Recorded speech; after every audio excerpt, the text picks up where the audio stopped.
بسم الله الرحمن الرحيم ومن أحسن قولا ممن دعا إلى الله وعمل صالحا وقال إنني من المسلمين.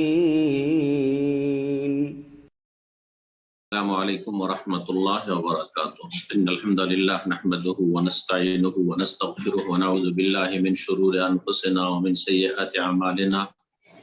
من يهده الله فلا مضل له ومن يضلل فلا هادي له. وأشهد أن لا إله إلا الله وحده لا شريك له وأشهد أن محمدا عبده ورسوله صلى الله تعالى عليه وعلى آله وصحبه وسلم تسليما كثيرا. أما بعد. সম্মানিত দ্বীনী ভাতৃমণ্ডলী, আল্লাহ রাব্বুল আলামিনের প্রশংসা এবং প্রিয় রাসূল সাল্লাল্লাহু আলাইহি ওয়াসাল্লামের উপর সালাত ও সালামের পরে আজ রবিবার 20 মুহররম 1443 হিজরি মোতাবেক 29 আগস্ট 2021 আমাদের ধারাবাহিক আলোচনা নাজাত প্রাপ্ত দলের আকীদার পর্ব নম্বর 56। বিষয়বস্তু কোরআন সুন্নাহর আলোকে পুল, অর্থাৎ যেটাকে আমাদের দেশের মানুষরা পুল সেরাত বলে। পুল বললে শুধু বুঝবে না, পুল সেরাত, জাহান্নামের ওপর যে পুল আল্লাহ কায়েম করবেন, সেরাত কায়েম করবেন, সেই সেরাতের বর্ণনা কোরআন সুন্নাহর আলোকে। এই সংক্ষেপে দার্সের পরে ইনশাআল্লাহ তাআলা আপনাদের প্রশ্নগুলির উত্তর দেওয়ার চেষ্টা করব। উপকারী প্রশ্ন করবেন, যাতে করে যারা প্রশ্ন করবেন তাদের উপকার হয় এবং যারা শুনবেন তাদের উপকার হয়। আল্লাহ যেন তৌফিক দান করেন আপনাদেরকেও এবং আমাকেও ভালো কথা, সঠিক কথা বলার এবং সে অনুযায়ী চলার, আর সঠিক কথার দিকে, ওহীর দিকে, কোরআন সুন্নাহর দিকে আহ্বান করার, মানহাজে সালাফের দিকে, সালাফে সালেহিনের আদর্শের দিকে আহ্বান করার তৌফিক দান করেন। বলছেন লেখক ইমাম হাকামি রহমতুল্লাহ আলাইহি, মা দালিলুস সিরাত মিনাল কিতাব, কোরআনে কারীমের আলোকে পুল সিরাতের দলিল কি?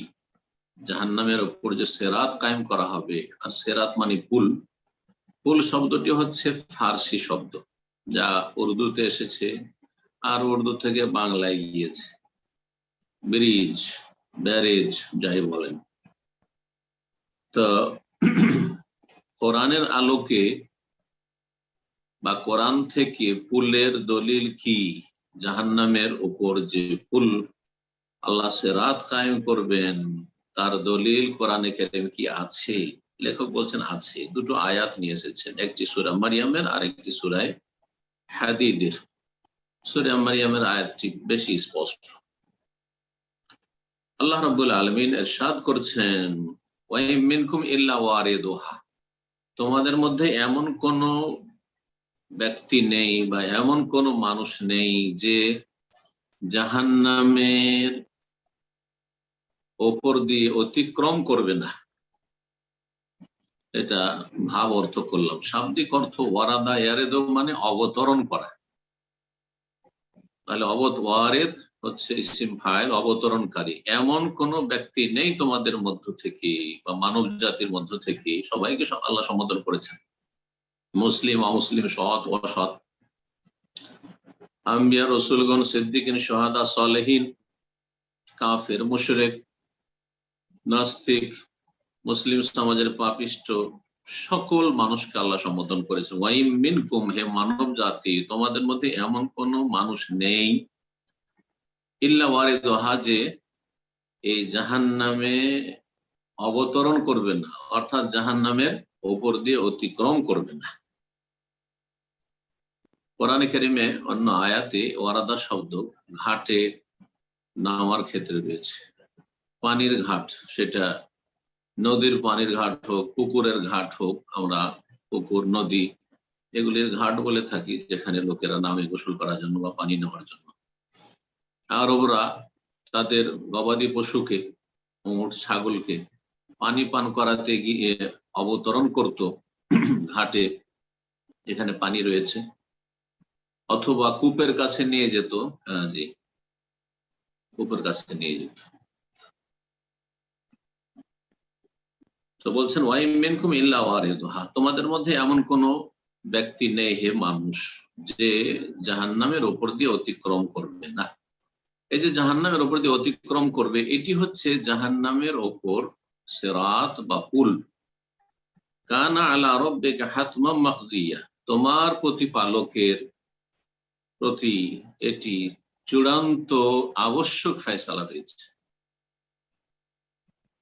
অর্থাৎ হে নবী সাল্লাল্লাহু আলাইহি সাল্লাম, তোমার রব এর চূড়ান্ত ফয়সালা করে রেখেছেন যে এটা হবেই হবে। প্রতিটি মানুষকে জাহান্নামের উপর দিয়ে পার করতে হবে, তারপরে জান্নাতে যাবে। যদি জাহান্নামের উপর দিয়ে পার হয়ে চলে যায় তো জান্নাত পাবে, যেইভাবে হোক না কেন। একবারে নিরাপদ পার হয়ে চলে যাক, হ্যাঁ, আর ধাক্কা খেয়ে আঘাত খেয়ে আহত হয়ে লাঞ্ছিত হয়ে পার হোক, পার যদি হয়ে যেতে পারে তাহলে তো সফল। আর যারা পার হতে পারবে না সবগুলি জাহান্নামে নিক্ষিপ্ত হবে সেই পুলের ওপর থেকে, সিরাতের ওপর থেকে। সুম্মা নুনাজ্জিল্লাযীনা তাকাও, সবাই অবতরণ করবে, সেখান দিয়ে পার হবে আর সেখানে পড়ে যাবে, কিন্তু আল্লাহ নাজাত দেবেন, মুক্তি দান করবেন কারাকে?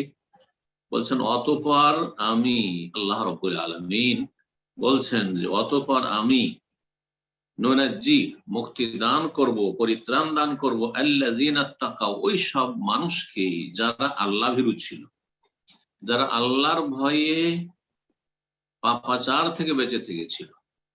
এর নাম হচ্ছে তাকওয়া।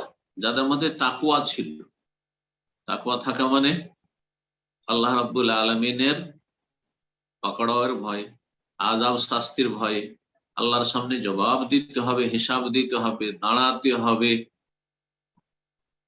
প্রতিটি কথা কাজের হিসাব হবে। এইসব যে হবে আল্লাহর সামনে, সে বিচার দিবসে, এগুলিকে ভয় করে আল্লাহর আদেশগুলি যথাযথ পালন করেছে, এটা হচ্ছে তাকওয়ার একটা দিক। সুতরাং ফরজ ওয়াজিবে কোনো ত্রুটি ঘাটতি করে নাই, আর হারাম নাজায়েজ থেকে বেঁচে থেকেছে, কোনো কাবিরা গুনাহে লিপ্ত হয় নাই জেনে শুনে। আর যদি হয়ে যায় তো দ্রুত তওবা করেছে, ফিরে এসছে। মানুষের ভুল হতে পারে, কখনো ওয়াজিবে গাফিলিতে হইতে পারে, কখনো হারাম মে জড়িয়ে যেতে পারে, কিন্তু যে ভালো মানুষ হবে সে নিজেকে ধিক্কার দিয়ে, তার নফসে লাওয়ামা রয়েছে, নিজেকে তিরস্কার করবে, সে একজন মুসলিম, তার এই ইমানি চেতনা আছে, সাথে সাথে তওবা করে ফিরে আসবে। আর যারা ফিরে আসে না তারা পরিত্রাণ পাবে না। তো মুত্তাকি, পরেজগার, এদেরকে বলা হয়। পরেজগার শব্দটি আমাদের দেশে পরিচিত শব্দ, ফার্সি উর্দু শব্দ, আর সেটা হচ্ছে মুত্তাকি আরবি ভাষায় বহু বচন মুত্তাকি। আর যাদের মধ্যে এই গুণ রয়েছে আল্লাযীনা তাকাও, অতঃপর আমি মুক্তি দান করব, পরিত্রাণ দান করব ওই সব লোকদেরকে যারা আল্লাহর ভয়ে পাপাচার থেকে বেঁচে থেকেছে বা যারা তাকওয়া অর্জন করতে পেরেছে। ওয়ানাযারু যালিমিনা ফিহা জাসিয়া, এবং জালেমদেরকে আমি সেখানে তাদের হাঁটুর ভরে ফেলে দেব বা ছেড়ে দেব। নাজারা, ছেড়ে দেব জালেমদেরকে, ফিহা সেই জাহান্নামে, জাসিয়া তাদের হাঁটুর ভরে, মুখের ভরে, হাঁটুর ভরে আছাড় খেয়ে তারা পড়বে। সেখানে আল্লাহ রাব্বুল তাদেরকে নিক্ষিপ্ত করবেন তার ফেরেশতাদের মাধ্যমে। ফেরেশতাদেরকে হুকুম করবেন যে তাদেরকে সব আছাড় দিয়ে ফেলে দাও। সূরা মারইয়াম আয়াত নম্বর ৭১-৭২। তাহলে এই আয়াত থেকে একটি বিষয় জানলাম যে প্রতিটি মানুষকে জাহান্নামের উপর দিয়ে অতিক্রম করতে হবে, যেটার নাম হচ্ছে সিরাত। আর সিরাত মানে পুল, সিরাত মানে ব্রিজ জাহান্নামের উপর। আর এর জন্য আল্লাহ রাব্বুল আলামিন চূড়ান্ত ফয়সালা করেছেন, যার এদিক সেদিক হবে না, সবাইকে পার হইতে হবে, আম্বিয়া রাসূলগণ থেকে শুরু করে বিভিন্ন স্তরের মানুষ হবে। পরিত্রাণ কারা পাবে? দ্বিতীয় যে বিষয়টি রয়েছে, যারা আল্লাহ ভীরু ছিল, আল্লাহর ভয়ে ভালো কাজ করেছে, ভালো কথা তাদের হয়েছে, আর আল্লাহর ভয় মন্দ কথা কাজ থেকে বেঁচে থেকেছে। জাহান্নামে কারা নিক্ষিপ্ত হবে? যারা জালেম, আল্লাহর হকের ক্ষেত্রে জুলুম করেছে অথবা মানুষের হক অধিকারের ক্ষেত্রে জুলুম করেছে। হাক্কুল্লাহর ক্ষেত্রে জুলুম করেছে, আল্লাহর হক, বা হুকুকুল ইবাদ বান্দার হকের ক্ষেত্রে জুলুম অত্যাচার করেছে। নিজের উপর জুলুম করেছে বা বড় শিরক করে জুলুম করেছে, বিদআত করে রাসূলুল্লাহ সাল্লাল্লাহু আলাইহি ওয়াসাল্লামের সাথে খারাপ আচরণ করে জুলুম করেছে বিদআতপন্থীরা। আর না হয় ফরজ ওয়াজিবে ঘাটতি করে আল্লাহর হক নষ্ট করে আল্লাহর হকের ক্ষেত্রে নিজের উপর জুলুম করেছে। আর না হয় আল্লাহর কোন বান্দা আল্লাহর কোন সৃষ্টির উপর জুলুম করেছে। জালেমদেরকে আল্লাহ রাব্বুল আলামিন জাহান্নামে নিক্ষিপ্ত করবেন, লাঞ্ছিত করে। দ্বিতীয় আয়াত সূরা হাদীদের আয়াত নম্বর 12, আল্লাহ রাব্বুল আলামিন ইরশাদ করেছেন, ইয়াউমা তারাল মুমিনিনা ওয়াল মুমিনাত, স্মরণ করো সেই দিবসকে, সেই বিচার দিবস যেদিন তুমি মুমিন পুরুষ এবং নারীদেরকে দেখবে, ইয়াসআ নূরুহুম বাইনা আইদিহিম ওয়া বিআইমানিহিম, যে তাদের সামনে দিয়ে এবং তাদের ডান দিক দিয়ে তাদের নূর, তাদের জ্যোতি বিচ্ছুরিত হচ্ছে, ছোটাছুটি করছে। ইয়াসআ, যেমন কোনো কিছু ছোটাছুটি করে ওই রকমই জ্যোতি, আলো ছোটাছুটি করছে। সুতরাং তারা কখনো অন্ধকারে নিমজ্জিত হবে না। অন্ধকারে যদি মানুষ থাকে আর সেখানে রাস্তা যদি ঝুঁকিপূর্ণ হয় তাহলে অবশ্যই আছাড় খাবে। তো যারা কাফের, মুশরিক, মুনাফিক, পাপিষ্ট, বড় বড় কাবিরা গুনাহ করেছে, তওবা করেনি, আল্লাহর দিকে ফিরে আসেনি, তাদের কোন নূর জ্যোতি থাকবে না। সুতরাং তারা সেই অন্ধকারের মধ্যেই জাহান্নামে নিমজ্জিত হবে, রাস্তা খুঁজে পাবে না জাহান্নামের উপর দিয়ে অতিক্রম করা। পক্ষান্তরে মুমিনদের জন্য নর হোক অথবা নারী হোক, ইয়াসআ নূরুহুম বাইনা আইদিহিম ওয়া বিআইমানিহিম, তাদের সামনেও জ্যোতি থাকবে, ডান দিকেও জ্যোতি থাকবে। বাম দিকের তুলনায় ডান দিক উত্তম, এই জন্য ডান দিকে কথা বলা হয়েছে। তাদের জন্য সুসংবাদ থাকবে, বুশরাকুল ইয়াউম, আল্লাহর পক্ষ থেকে বলা হবে আজকে তোমাদের জন্য সুসংবাদ রয়েছে, জান্নাত ও বাগান বিশিষ্ট জান্নাত। এই ছিল আয়াতে মর্মে। এখন হাদিস দেখি। হাদিসের শব্দগুলি বড়ই কঠিন রয়েছে, এক একটি শব্দের ইনশাআল্লাহ তাআলা অনুবাদ বা ব্যাখ্যা করব, আর তারপরে ইনশাআল্লাহ হাদিসটি যাতে করে সুস্পষ্ট উঠে এবং কয় শ্রেণীর মানুষ হবে এই জাহান্নামের উপর দিয়ে, যে পুলের উপর দিয়ে পার করবে, তাদের কথা ইনশাআল্লাহ সংক্ষেপে বলব। বলছেন লেখক, মা দালিলু যালিকা ওয়া সিফাতুহু মিনাস সুন্নাহ, হাদিস থেকে এই পুলের বা সিরাতের দলিল কি এবং এর বিবরণ কি। তাহলে একটি হচ্ছে এই যে পুল আল্লাহ কায়েম করবেন, প্রতিষ্ঠিত করবেন জাহান্নামের ওপর, এর দলিল হাদিসে কি আছে, আরেকটি হচ্ছে ওর বিবরণ কি আছে, সেটা কেমন হবে। বলছেন ফিহি আহাদিসু কাসীরা, এই মর্মে অনেকগুলি হাদিস রয়েছে। মিনহা, ওইসব হাদিসের একটি হচ্ছে কওলুহু সাল্লাল্লাহু আলাইহি ওয়াসাল্লাম, রাসূলুল্লাহ সাল্লাল্লাহু আলাইহি ওয়াসাল্লামের বাণী, ফি হাদিসি শাফাআহ, শাফাত সম্পর্কীয় যে হাদিস রয়েছে, লম্বা হাদিস রয়েছে, সেই হাদিসের একটা অংশ যাতে এই সিরাত, এই পুলের কথা রয়েছে। পুলকে যেমন আরবিতে সিরাত, সিরাত এমনি রাস্তাকে বলা হয়, আর সিরাত এখানে সিরাত আলামতনে জাহান্নাম, জাহান্নামের উপরে যে সিরাত কায়েম করা হবে সেটি পুল। জিসর মানে আসলে ব্রিজ হয়, জিসর মানে পুল হয়।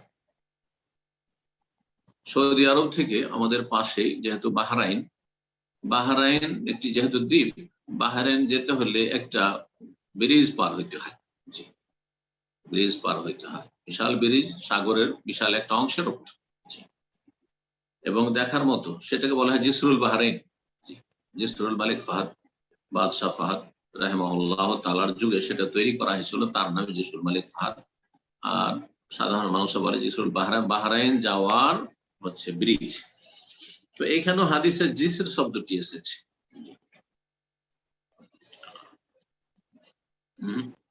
আর ছোটখাটো যে কালভার্ট গুলি হয় বা ব্রিজ গুলো হয়, ওগুলোকে কান্তারাও বলা হয়। তো হাদিসে কান্তারার কথা এসেছে, যেখানে কেসাস নেওয়া হবে, সেখানে কেসাস না হয়, মানুষের প্রতিশোধ না হয় মানুষের হকের ক্ষেত্রে।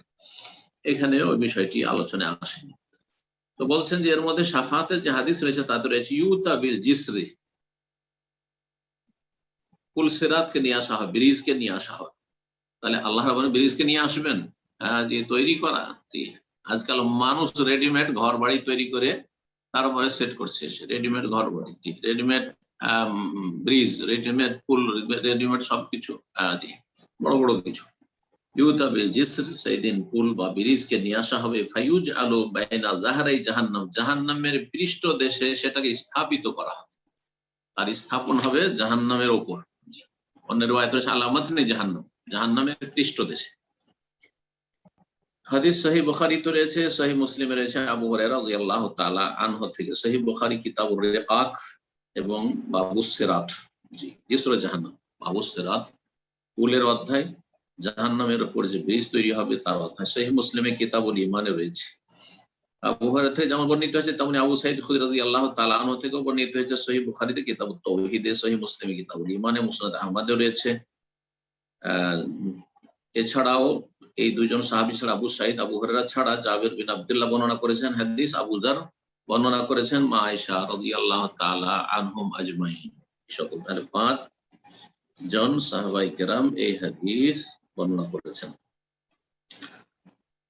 বলছেন তাতে কুলনা ইয়া রাসূলুল্লাহ, যখন নবী সাল্লাল্লাহু আলাইহি সাল্লাম এই পুল সিরাতের কথা বললেন, ব্রিজের কথা জাহান্নামের উপর, তখন সাহাবীরা বলছেন আমরা বললাম ইয়া রাসূলুল্লাহ, ইয়া রাসূল, আমাল জিসর, এই জিসর আবার কি? জিসর মানে তো পুল হয়, ব্রিজ হয়, তো জিসর আবার কি জিনিস, আর তার বিবরণটা কি?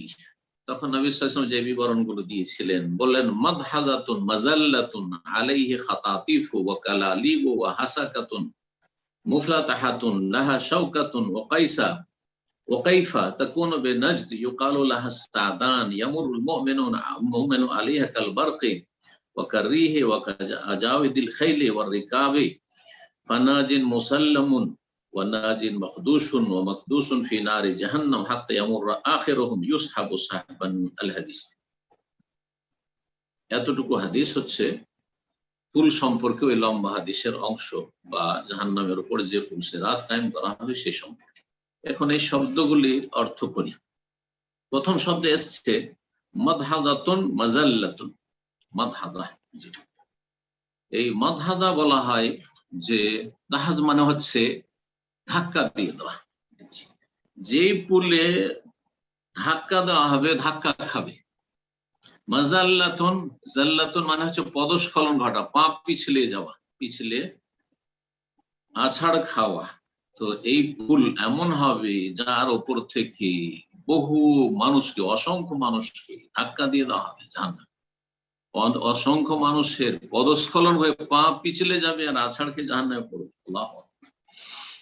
আলাইহি খাতাতিফু ওয়া কালালিবু, এই খাতাতিফ আর কালালিব মানে কালালিব কাল্লুবের বহুবচন। কাল্লুব বলে আরবরা হাদিদাতুন মাতুফাতুর রাস, এমন লোহা যার অগ্রভাগ বাঁকা থাকে, বাঁকা মোড়ানো থাকে, মোড়ানো থাকে। ইউআল্লাকু আলাইহিল লাহম, যাতে আরবরা প্রাচীন যুগে গোশত ঝুলিয়ে দিত রোদ্রে শুকানোর জন্য। তখন তো গোশত সংরক্ষণ করে রাখার ব্যবস্থা ছিল না, তো কি করতে হবে? গোশত সংরক্ষণ করে রাখবে। এত গোশত করবেটা কি? যেমন কুরবানির সময় গোশত হচ্ছে, হজের সময় মেনায় যে আপনার এতগুলি কোরবানি হচ্ছে, হাদি জবাই হচ্ছে, এই গোশতগুলি কি পচে সরে চলে যাবে? তো যখন ফ্রিজের ব্যবস্থা ছিল না তখন এরকমটা করতো। প্রাচীন যুগ থেকে গোশতকে রোদে শুকিয়ে সেগুলি পরে পাকশাক করে খেত। ঠিক ওই রকমই যেমন বাঙালি জাতিরা শুটকি খায়, বড় বড় মাছের শুটকি খায় এক এক এলাকায়। আমরা তো ছোট ছোট মাছের শুটকিতে অভ্যস্ত, কিন্তু এমন এমন এলাকা আছে বড় বড় বিশাল বিশাল মাছের শুটকি খেতে অভ্যস্ত, এবং তারা মাছ চাইতে শুটকি বেশি পছন্দ করে। আবার কোন কোন এলাকা আছে যেমন রাজশাহী, চাঁপাই, মালদহ, এইসব এলাকায় যেহেতু আম বেশি, সুতরাং আম এরা শুকায়, জি আম শুকিয়ে আমচুর করে, আচার করে, আম সত্তা করে, আম সত্তা, আম পাকা আমকে শুকিয়ে রাখে। আম তো কয়েকদিন পর শেষ হয়ে যাবে, তো এগুলো শুকিয়ে নেবে। বিভিন্ন স্তরের আমগুলোকে শুকানো হয়।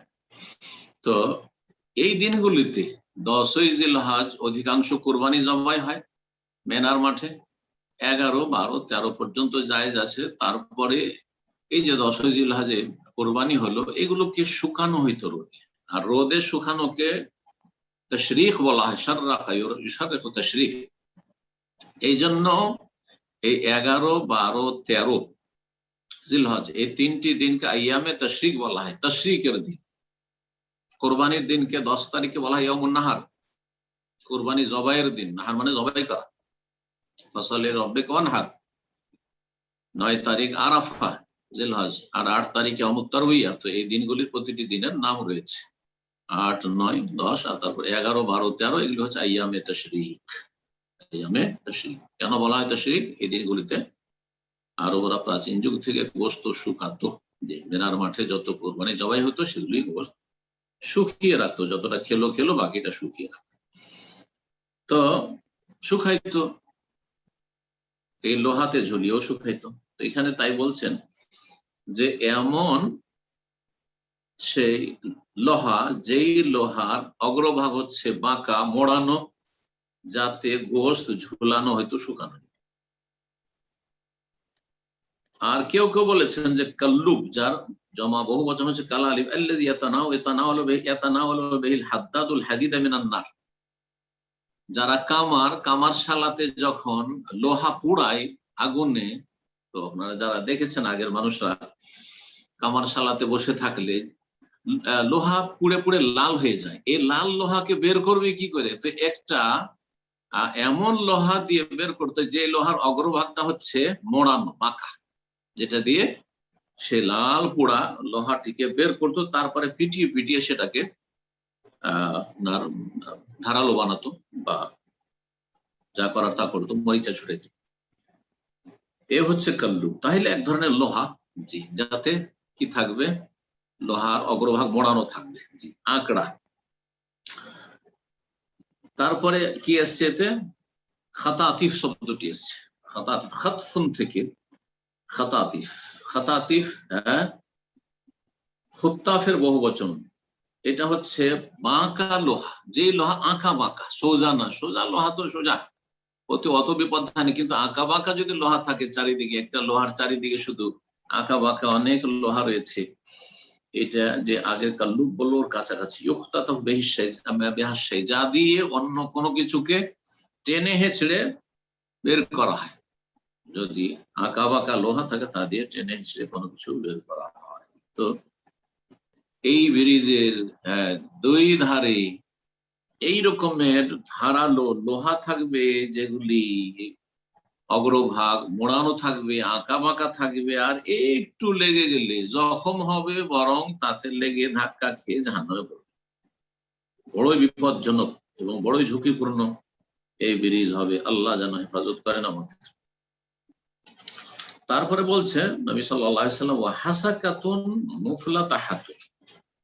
হাসাকা বলা হচ্ছে এমন ধরনের শক্ত কাঁটা, আরব দেশে এই কাঁটাগুলি বা কাঁটাযুক্ত গাছ, কণ্টকযুক্ত গাছ হইতো। বলছেন যে এমন ধরনের একটা উদ্ভিদ গাছ, লাহু সামারুন খাসিন, যার ফল হয় কিন্তু ফলটা খুব একেবারে খড়খড়ে, আর ওই গাছের পাশ দিয়ে এই ছাগল অথবা এই যে মেষ, এই ভেড়া ভেড়ি যখন যেত, লেগে যেত, তাতে গায়ে লেগে যেত, মেষের গায়ে যে অনগুলি রয়েছে তাতে লেগে যেত। আর কখনো কখনো এইরকম এই কাঁটা যুক্ত গাছের সাথে তুলনা করা হয়েছে, এইরকম ভাবে লোহা দিয়ে তৈরি করা হতো, যেগুলো যুদ্ধে মানুষরা ব্যবহার করতো। আর মুফলাতাহাতুর মধ্যে হচ্ছে চওড়া। তো এই জাহান্নামের ওপর যে ব্রিজ থাকবে, পুল থাকবে, তাতে এমন কাঁটা যুক্ত গাছের মতো লোহা থাকবে, যেগুলি হবে চওড়া, লম্বা চওড়া হবে, ছোট ছোট নয় যে কোনো বিপদ নেই, লম্বা চওড়া হবে।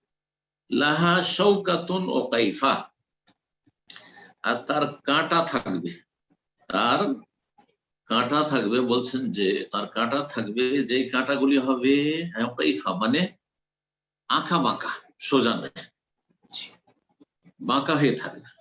এক কথায় উদ্দেশ্য হচ্ছে যে এমন বিপজ্জনক হবে যে সেটা দিয়ে অল্পই কিছু ভালো মানুষ, আল্লাহ নেক বান্দা আছে যারা সহি সালামত পার হয়ে যাবে, বাকি অনেকে পার হয়ে যাবে কিন্তু বড়ই আঘাত খেয়ে, ধাক্কা খেয়ে, আহত হয়ে তারপরে হয়তো পার হবে। আর অনেকেই তো জাহান্নামে নিক্ষিপ্ত হবে, বা অধিকাংশ জাহান্নামে নিক্ষিপ্ত হবে, কারণ জাহান্নামীদের সংখ্যা সবচেয়ে বেশি। জান্নাতীদের তুলনায় অনেক বেশি। বলছেন যে এই যে কাঁটা হবে তা কোন বেনাজদ, এই কাঁটাগুলি নজদ হয়। নজদ আল কাসিম থেকে শুরু করে রিয়াজ পর্যন্ত এইসব এলাকাগুলো উঁচু জায়গা, বরিন্দ্র জায়গা, উঁচু এলাকাকে নজদ বলা হয়। তো এলাকা আরব দেশের মধ্যে সবচেয়ে উঁচু এলাকা। ইউকাউলাহ সাদান, এক ধরনের কাঁটাযুক্ত গাছ রয়েছে যেটাকে সাদান বলা হয়। এক কথায় এই ফুলটির বিবরণ দেওয়া হয়। ইয়ামুরুল মুমিনু আলাইহা, মুমিন মুসলিম যারা সৎকর্মশীল তারা তার উপর দিয়ে অতিক্রম করবে, কাল বারক, বিদ্যুতের মতো, এত দ্রুত বেগে ওর উপর দিয়ে অতিক্রম করে যাবে যে চোখের পলক অতিক্রম করে যাবে। আলহামদুলিল্লাহ, আল্লাহুম্মা জাআলনা, আল্লাহ তাদের অন্তর্ভুক্ত যেন আমাদেরকে করেন, তাদের দলে আল্লাহ শামিল করেন। ওয়া কাররিহি, আরেক শ্রেণীর মুমিন হবে যারা দ্রুত বেগী, বাতাস বা ঝড়ো হাওয়ার মতো, ঝড়ো হাওয়া যেমন দ্রুত বেগে প্রবাহিত হয় ওই রকম ভাবে এই পুলের ওপর দিয়ে পুলসিরাত পার হয়ে যাবে। আর কিছু লোক হবে, অনেকেই হবে আজাউদিল খাইল, দ্রুতগামী ঘোড়ার মতো। জি, দ্রুতগামী ঘোড়া যে দ্রুত দৌড় দেয়, এইরকম ঘোড়ার রেসে পার হয়ে চলে যাবে। আর অনেকে হবে রেকাব, উটের মতো, উট আসতে চলে ঘোড়ার তুলনায়, উট যেমন পার এরকম পার হবে। আচ্ছা, এইভাবে যে পার হবে এতে কি অবস্থা হয় মানুষের? সবাই পার হয়ে যাবে না কি হবে? তো বলছেন ফানাজিন মুসাল্লাম, একদল হবে যারা সহি সাল্লামত, নিরাপদ, মুক্তি পেয়ে যাবে। আর একদল আছে ওয়ানাজিন মাখদুশ, পরিত্রাণ পাবে কিন্তু মাখদুশুন, আহত হবে। খাদশ মানে জখম হওয়া। ও মাখদুশুন ফি নারে জাহান্নাম, আর একদল হবে জাহান্নামের আগুনে নিক্ষিপ্ত হবে। হাত্তা ইয়ামুররা আখিরুহুম, সর্বশেষ খারাপ মানুষগুলো, একবার নিকৃষ্ট কাফির মুনাফিক, এরা যে অতিক্রম করবে, ইউসহাবু সাহাবান, তাদেরকে মুখের ভরে টেনে হেঁচড়ে পুলের ওপর দিয়ে নিয়ে যে জাহান্নামে নিক্ষেপ করা হবে। আল্লাহু আকবার, আল্লাহুম্মা লা তাজআলনা মিনহুম। এই ছিল হাদিস। হাদিস বলেছি সহিহ বুখারী, মুসলিমের, মুসনাদ আহমদ রয়েছে। 5 জন সাহাবী থেকে বর্ণিত হয়েছে এই হাদিসগুলি। কেউ কম করে বর্ণনা করেছেন, কেউ বেশি করে। আবু সাঈদ খুদরী রাদিয়াল্লাহু তাআলা আনহু থেকে যে হাদিস বর্ণিত রয়েছে তাতে এই যে পুল মানে তো বিশাল লম্বা চওড়া, আজকাল মানুষই বানাচ্ছে কত লম্বা চওড়া রাজপথ, ব্রিজ, কয়েকটা গাড়ি একসাথে চলতে পারছে না, এমনটা হবে না। বলছে আন্নাল জিসরা আদাক্কু মিনাশ শাআরাতি ওয়া আহাদ্দু মিনাস সাইফ, এই যে জাহান্নামের উপর যে ব্রিজ হবে, পুলসিরাত হবে, সেটা চুলের চাইতে, লোমের চাইতে বেশি চিকন হবে, সরু হবে। সরু হওয়ার দিক থেকে যে আমাদের লোম রয়েছে গায়ে বা মাথায় যে দাড়ি রয়েছে, এর চাইতে বেশি চিকন হবে। আল্লাহু আকবার। ওয়া আহাদ্দু মিনাস সাইফ, আর ধারালো হবে তরবারির চাইতে বেশি। তরবারির ধার সবচেয়ে বেশি ধারালো অস্ত্র হচ্ছে তরবারি। এই তরবারির ধারালো তরবারির চাইতে বেশি ধারালো হবে এই জাহান্নামের ওপর স্থাপিত পুলসিরাত। আল্লাহ রাব্বুল আলামিন যেন আমাদের হেফাজত করেন। এখন এর খোলাসা সম্পর্কে, সার কথা সম্পর্কে ইমাম ইবনে আবি জামরা, যিনি সংক্ষিপ্ত বুখারী সংকলন করেছে, ইমাম বুখারী রাহমাতুল্লাহ আলাইহির পুরো কিতাব যে 7000 এর বেশি হাদিস রয়েছে, সেই হাদিসগুলিকে মাত্র সংক্ষেপ করে 300 হাদিস নিয়ে এসেছেন। 300 হাদিস সংকলন করেছেন সংক্ষিপ্ত বুখারী বলে, যেটা আমি অনুবাদ করেছি। একটা সংক্ষিপ্ত বুখারী আমার অনুবাদ রয়েছে, 300 হাদিস রয়েছে। এই সংক্ষিপ্ত আকার দিয়েছেন ইমাম ইবনে আবি জামরা রাহমাতুল্লাহি আলাইহি। তিনি বলছেন যে এই হাদিসগুলি থেকে বোঝা যায় যে পুলসিরাতের হাদিসগুলি, আন্নাল মারিন আলা সিরাত সালাসাত আসনাফ, যারা পুলসিরাত পার করবে তারা 3 প্রকারের হবে। 3 প্রকার তিনি বলেছেন। আর আরেক প্রকার অন্য আরেকটা হাদিস দ্বারা বোঝা যায়। তাহলে টোটাল 4 শ্রেণীতে বিভক্ত হবে। আর প্রত্যেক শ্রেণীর লোকেরা একই স্তর হবেন না। একটা শ্রেণীতে যারা রয়েছে তাতে বিভিন্ন স্তর রয়েছে, বিভিন্ন স্তর রয়েছে। যেমন মুমিন মুসলিম যারা বিনা বিপদে, বিনা ধাক্কাতে, বিনা জখম হয়ে পার হবে, তাদেরও বিভিন্ন স্তর। তো তাহলে টোটাল 4 ভাগে বিভক্ত হবে এই জাহান্নামের উপর দিয়ে অতিক্রমকারীরা। বলছেন যে প্রথম নাজিন বেলা খাদশিন বা খাদশিন, পরিত্রাণ পাবে কিন্তু কোন রকম হতাহত হবে না, জখম হবে না, আঁচড়ও লাগবে না গায়ে। 2 নম্বর ওয়াহালিকি মিন আউয়ালি ওয়াহলা, প্রথম খানেই ধ্বংস হয়ে, যেমনই পুলিশের হাতের কাছে আসবে তেমনই জাহান্নামে নিক্ষিপ্ত হবে, প্রথম খানে জাহান্নামে আছাড় দিয়ে দেওয়া হবে, মুখে ভরে ফেলে দেওয়া হবে। 3 নম্বর মুতাওয়াসসিতিন বাইনাহুমা ইউসাবু সুম্মা ইয়ানজু, মাঝামাঝি আর মাঝামাঝি হবে না, সহি সালামত পার হইতে পারবে একবারে নিরাপদ, আর না জাহান্নামে নিক্ষিপ্ত হবে, ধাক্কা খাবে, জখম হবে, একবার এদিকে একবার ওইদিকে ধাক্কা খাবে, আর তারপরে নাজাত পেয়ে যাবে, হ্যাঁ, পরিত্রাণ পেয়ে যাবে। যেমন হাদিস বেকাদরে আমালিন, তাদের আমল অনুযায়ী। চতুর্থ প্রকার হচ্ছে ওয়াহুয়াল মুহতাবাসু বিহি, এক শ্রেণীর মানুষ হবে যাদেরকে জাহান্নামের ওপর যে স্থাপিত পুল, সেখানে তাদেরকে ধরে রাখা হবে, অবরোধ করা হবে তাদের। জি, যেমন আবু সাঈদ খুদরি রাদিয়াল্লাহু তাআলা আনহু হাদিসে রয়েছে। আর তারপরে সেখানে তাদের সাজা শাস্তি হবে, তাদের কাফারা হবে, তারপরে নাজাত হবে। আল্লাহু তাআলা আলাম। ওয়া সাল্লাল্লাহু সাল্লাম আলা নবিয়িনা মুহাম্মদ ওয়া আলা আলিহি ওয়া সাহবিহি আজমাইন। জাযাকাল্লাহু খাইর। জাযাকাল্লাহু খাইর। সম্মানিত দিনী ভাই এবং বোনেরা, আমরা গুরুত্বপূর্ণ আলোচনা শুনলাম, আলহামদুলিল্লাহ। আমরা এখন প্রশ্ন উত্তর পর্বে যাব। আজকের আলোচনার শুরুতেই প্রশ্ন করবেন কামরুজ্জামান। ব্রাদার এবং সিস্টার যারা আপনারা শুনছেন পৃথিবীর বিভিন্ন প্রান্ত থেকে, আপনাদের কাছে বিশেষ অনুরোধ, আপনারা প্রশ্ন সংক্ষিপ্ত করুন এবং সম্ভব হলে আলোচনা সম্পর্কিত প্রশ্ন করুন, কারণ অত্যন্ত গুরুত্বপূর্ণ আলোচনা আমরা দীর্ঘদিন যাবৎ শুনে আসছি। আকীদা বিষয়ক, নাজাত প্রাপ্ত দলের আকীদার উপর আলোচনা হচ্ছে। যেটা যদি সম্ভব না হয় তাহলে গুরুত্বপূর্ণ প্রশ্ন যেগুলি সেগুলি করুন, যেটাতে আমরা উপকৃত হতে পারি, আপনি সহ, আমরা সহ সবাই। তো প্রথম প্রশ্ন করবেন কামরুজ্জামান, আপনি প্রশ্ন করুন প্লিজ।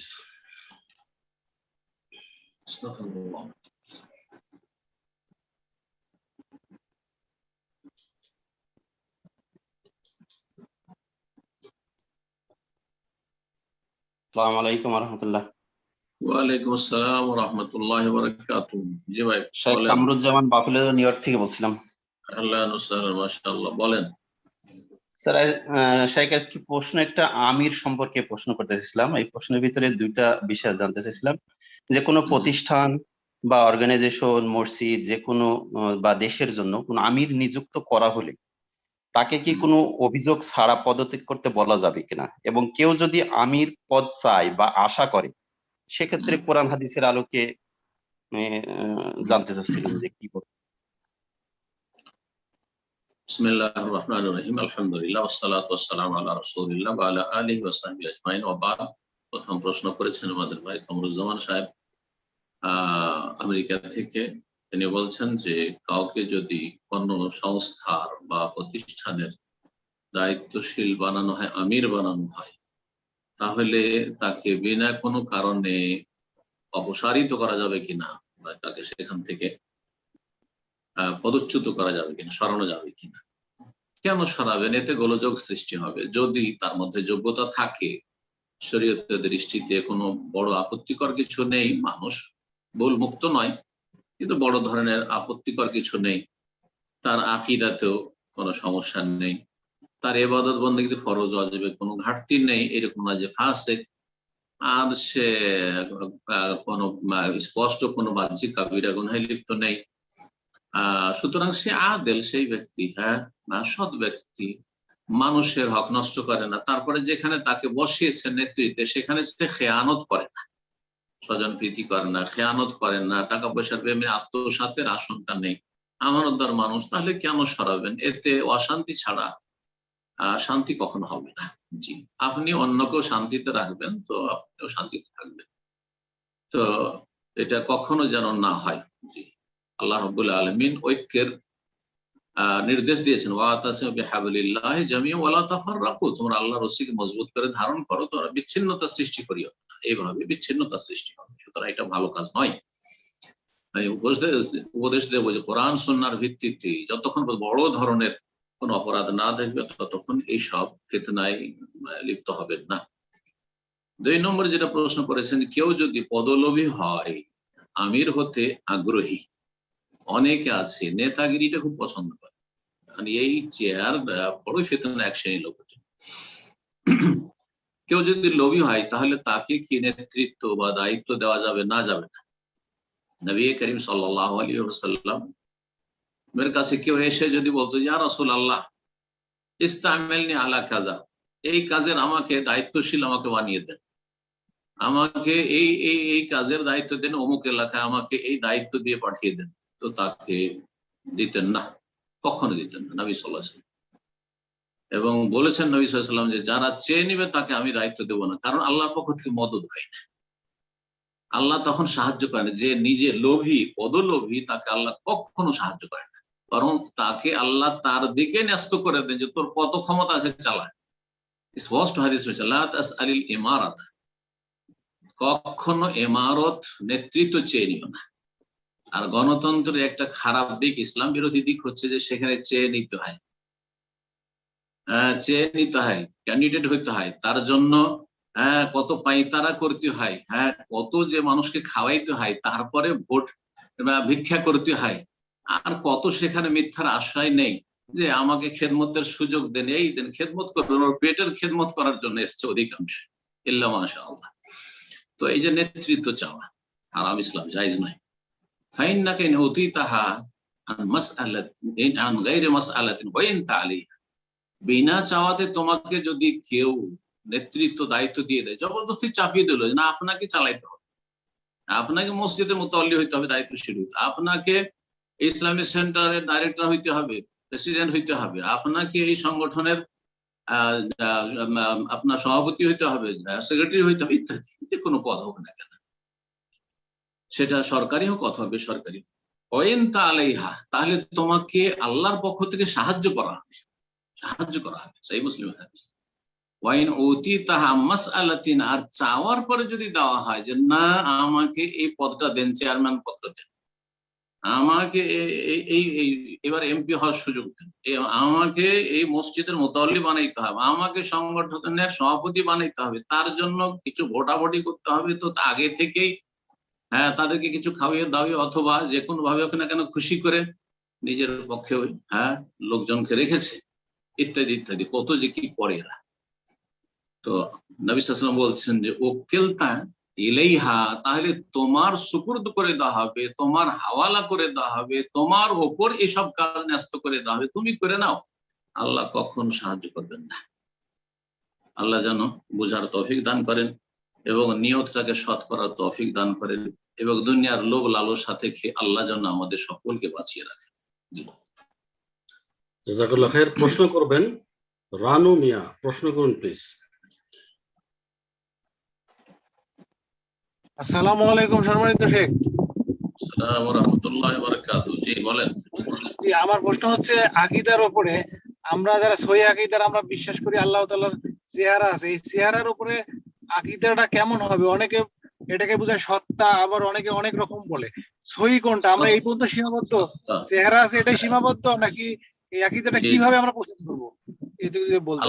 আল্লাহর চেহারা, আল্লাহ কোরআনে কারীমে বলেছেন ওয়াজহুন মানে চেহারা হয়, ওয়াজহুন মানে মুখমণ্ডল হয়, ওয়াজহুন মানে ফেস হয়, ওয়ায়াবকা ওয়াজহু রাব্বিকা যুল জালালি ওয়াল ইকরাম কুল্লু শাইইন হালিকুন ইল্লা ওয়াজহা ইয়াবতাগি বিযালিকা ওয়াজহাল্লাহ। কোরআনে কারীমে এসেছে, হাদিসে এসেছে, আল্লাহর চেহারা আল্লাহর মতো, তার সাথে তুলনা করা হারাম, জায়েজ নয়। যেমন অস্বীকার করা হারাম, যেমন অপব্যাখ্যা করা হারাম, গুমরাহি।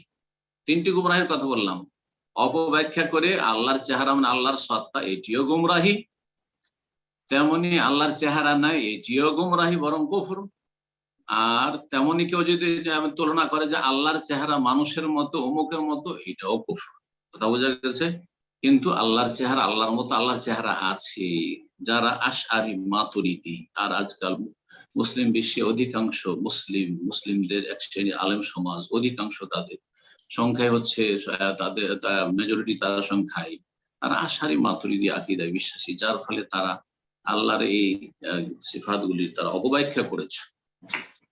একটা কথা এখানে বলে দিই, কারণ প্রতি সপ্তাহে আসমা সিফাত সম্পর্কে লোকেরা প্রশ্ন করেন, আর এমন এমন কিছু প্রশ্ন করেন যেগুলি সাধারণ মানুষের জন্য বোধগম্য না, আর বোঝাতে গেলে এগুলো সূক্ষ্ম বিষয়। এই জন্য বলে দিই যে একজন সাধারণ মানুষকে, আপনাদের মতো যারা আমার সাথে আজকে আছে সবাই সাধারণ মানুষ, কেউ নিজেকে মনে করেন যে অনেক সিনিয়র, সাধারণ মানুষের জন্য তালেব ইলম আলেম ছাড়া কতটা জানতে হবে যে আল্লাহ, এতটা যথেষ্ট। আল্লাহ কোরআনে কারিমে যা বলেছেন অথবা রাসূলুল্লাহ সাল্লাল্লাহু আলাইহি ওয়াসাল্লাম যা সহিহ হাদিসে বলেছেন তা আমি বিশ্বাস করি। এক একটা করে জানতে হবে না, জরুরি না।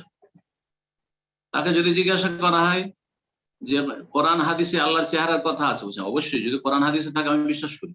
আল্লাহর হাতের কথা আছে, বিশ্বাস করবো যে কোরআন হাদিসে থাকলে বিশ্বাস করি। বুঝা গেছে? আল্লাহ রাব্বুল আলামিনের আঙ্গুলের কথা রয়েছে, আল্লাহ রাব্বুল আলামিনের চোখের কথা রয়েছে, বিশ্বাস করবো যে কোরআন হাদিসে থাকলে বিশ্বাস করি, এতটাই যথেষ্ট। আর তারপরে তামসিল, তাকইফ আর তাউইল, তাতিল, এগুলোর অর্থ জানতে হবে না, জনগণকে কোনো জানার প্রয়োজন নেই। কারণ এই নিয়ে এক শ্রেণীর লোকেরা অনেক বাড়াবাড়ি করছেন যে এইটা কি, এইটা কি আর ওইটা কি, এগুলো জনগণের জন্য নয়, এগুলো আলেমদের জন্য। সূক্ষ্মভাবে জানা বিষয়গুলি আলেমদের জন্য, যারা কোরআন এবং হাদিস চর্চা করছেন, নিয়মিত পড়াশোনা করছেন, তাদের জন্য, সাধারণ লোকের জন্য এতটাই যথেষ্ট যে ইসবাতু মা আসবাতাল্লাহু লিনাফসিহি আও আসবাতাহু রাসূলুহু সাল্লাল্লাহু আলাইহি ওয়াসাল্লাম। আল্লাহ যা সাবিত করেছেন, আল্লাহ রাসূল সাল্লাল্লাহু আলাইহি ওয়াসাল্লাম যা সাবিত করে তা সাবিত করে, আর যা আল্লাহ না করেছেন এবং রাসূলুল্লাহ না করেছেন সেগুলিকে না করেন। জি, জাযাকুমুল্লাহ খাইর। বারাকাল্লাহু ফিকুম। প্রশ্ন করবেন সাইদ হাসান, প্রশ্ন করুন প্লিজ। আসসালামু আলাইকুম। ওয়ালাইকুম আসসালাম ওয়া রাহমাতুল্লাহ। জি জি শেখ, হাদিসে একটা আছে যে যারা গুনাহ প্রকাশ করে, এটা কি শেখ কুফর? গুনাহ প্রকাশ করে, জি, প্রকাশ করে দেয় আর কি, মানে মানুষের গুনাহ সামনে। করার পরে, গুনাহ করার পরে জি শেখ। নিজেই গুনাহ করেছে আবার প্রকাশ করে, এই তো? জি শেখ। জি জি, না না, কুফর না, গুনার কাজ।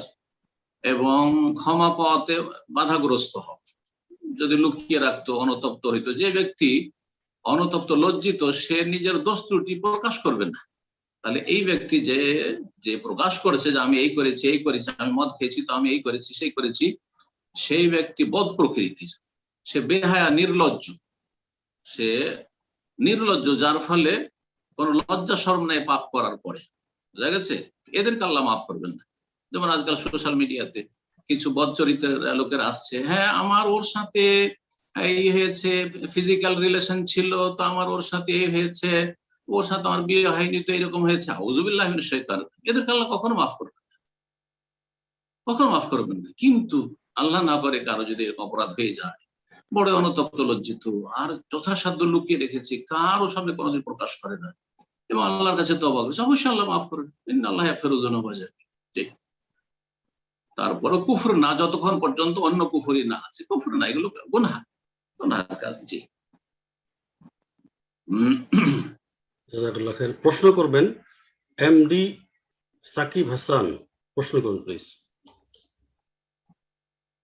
আসসালামু আলাইকুম রহমতুল্লাহ। আসসালামু আলাইকুম। জি বলেন। কেমন আছেন শেখ?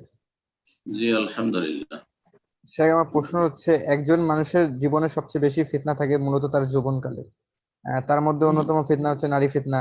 এছাড়াও রিজিকের স্বল্পতা থাকায় পরিবার ও সমাজ তাকে ছোট করে দেখে। তো শেখ, এরকম জাহেলি পরিবার ও সমাজ থেকে একজন যুবক কিভাবে নিজেকে হেফাজত করবে, যেখানে পরিবার ও সমাজ যুবকদের বিবাহ বিষয়ে বিরোধিতা করছে? আনাকুমুল্লাহ। নবী করিম সাল্লাল্লাহু আলাইহি ওয়াসাল্লাম বলেছেন, ইয়া মাশারাশ শাবাব, হে যুবকরা।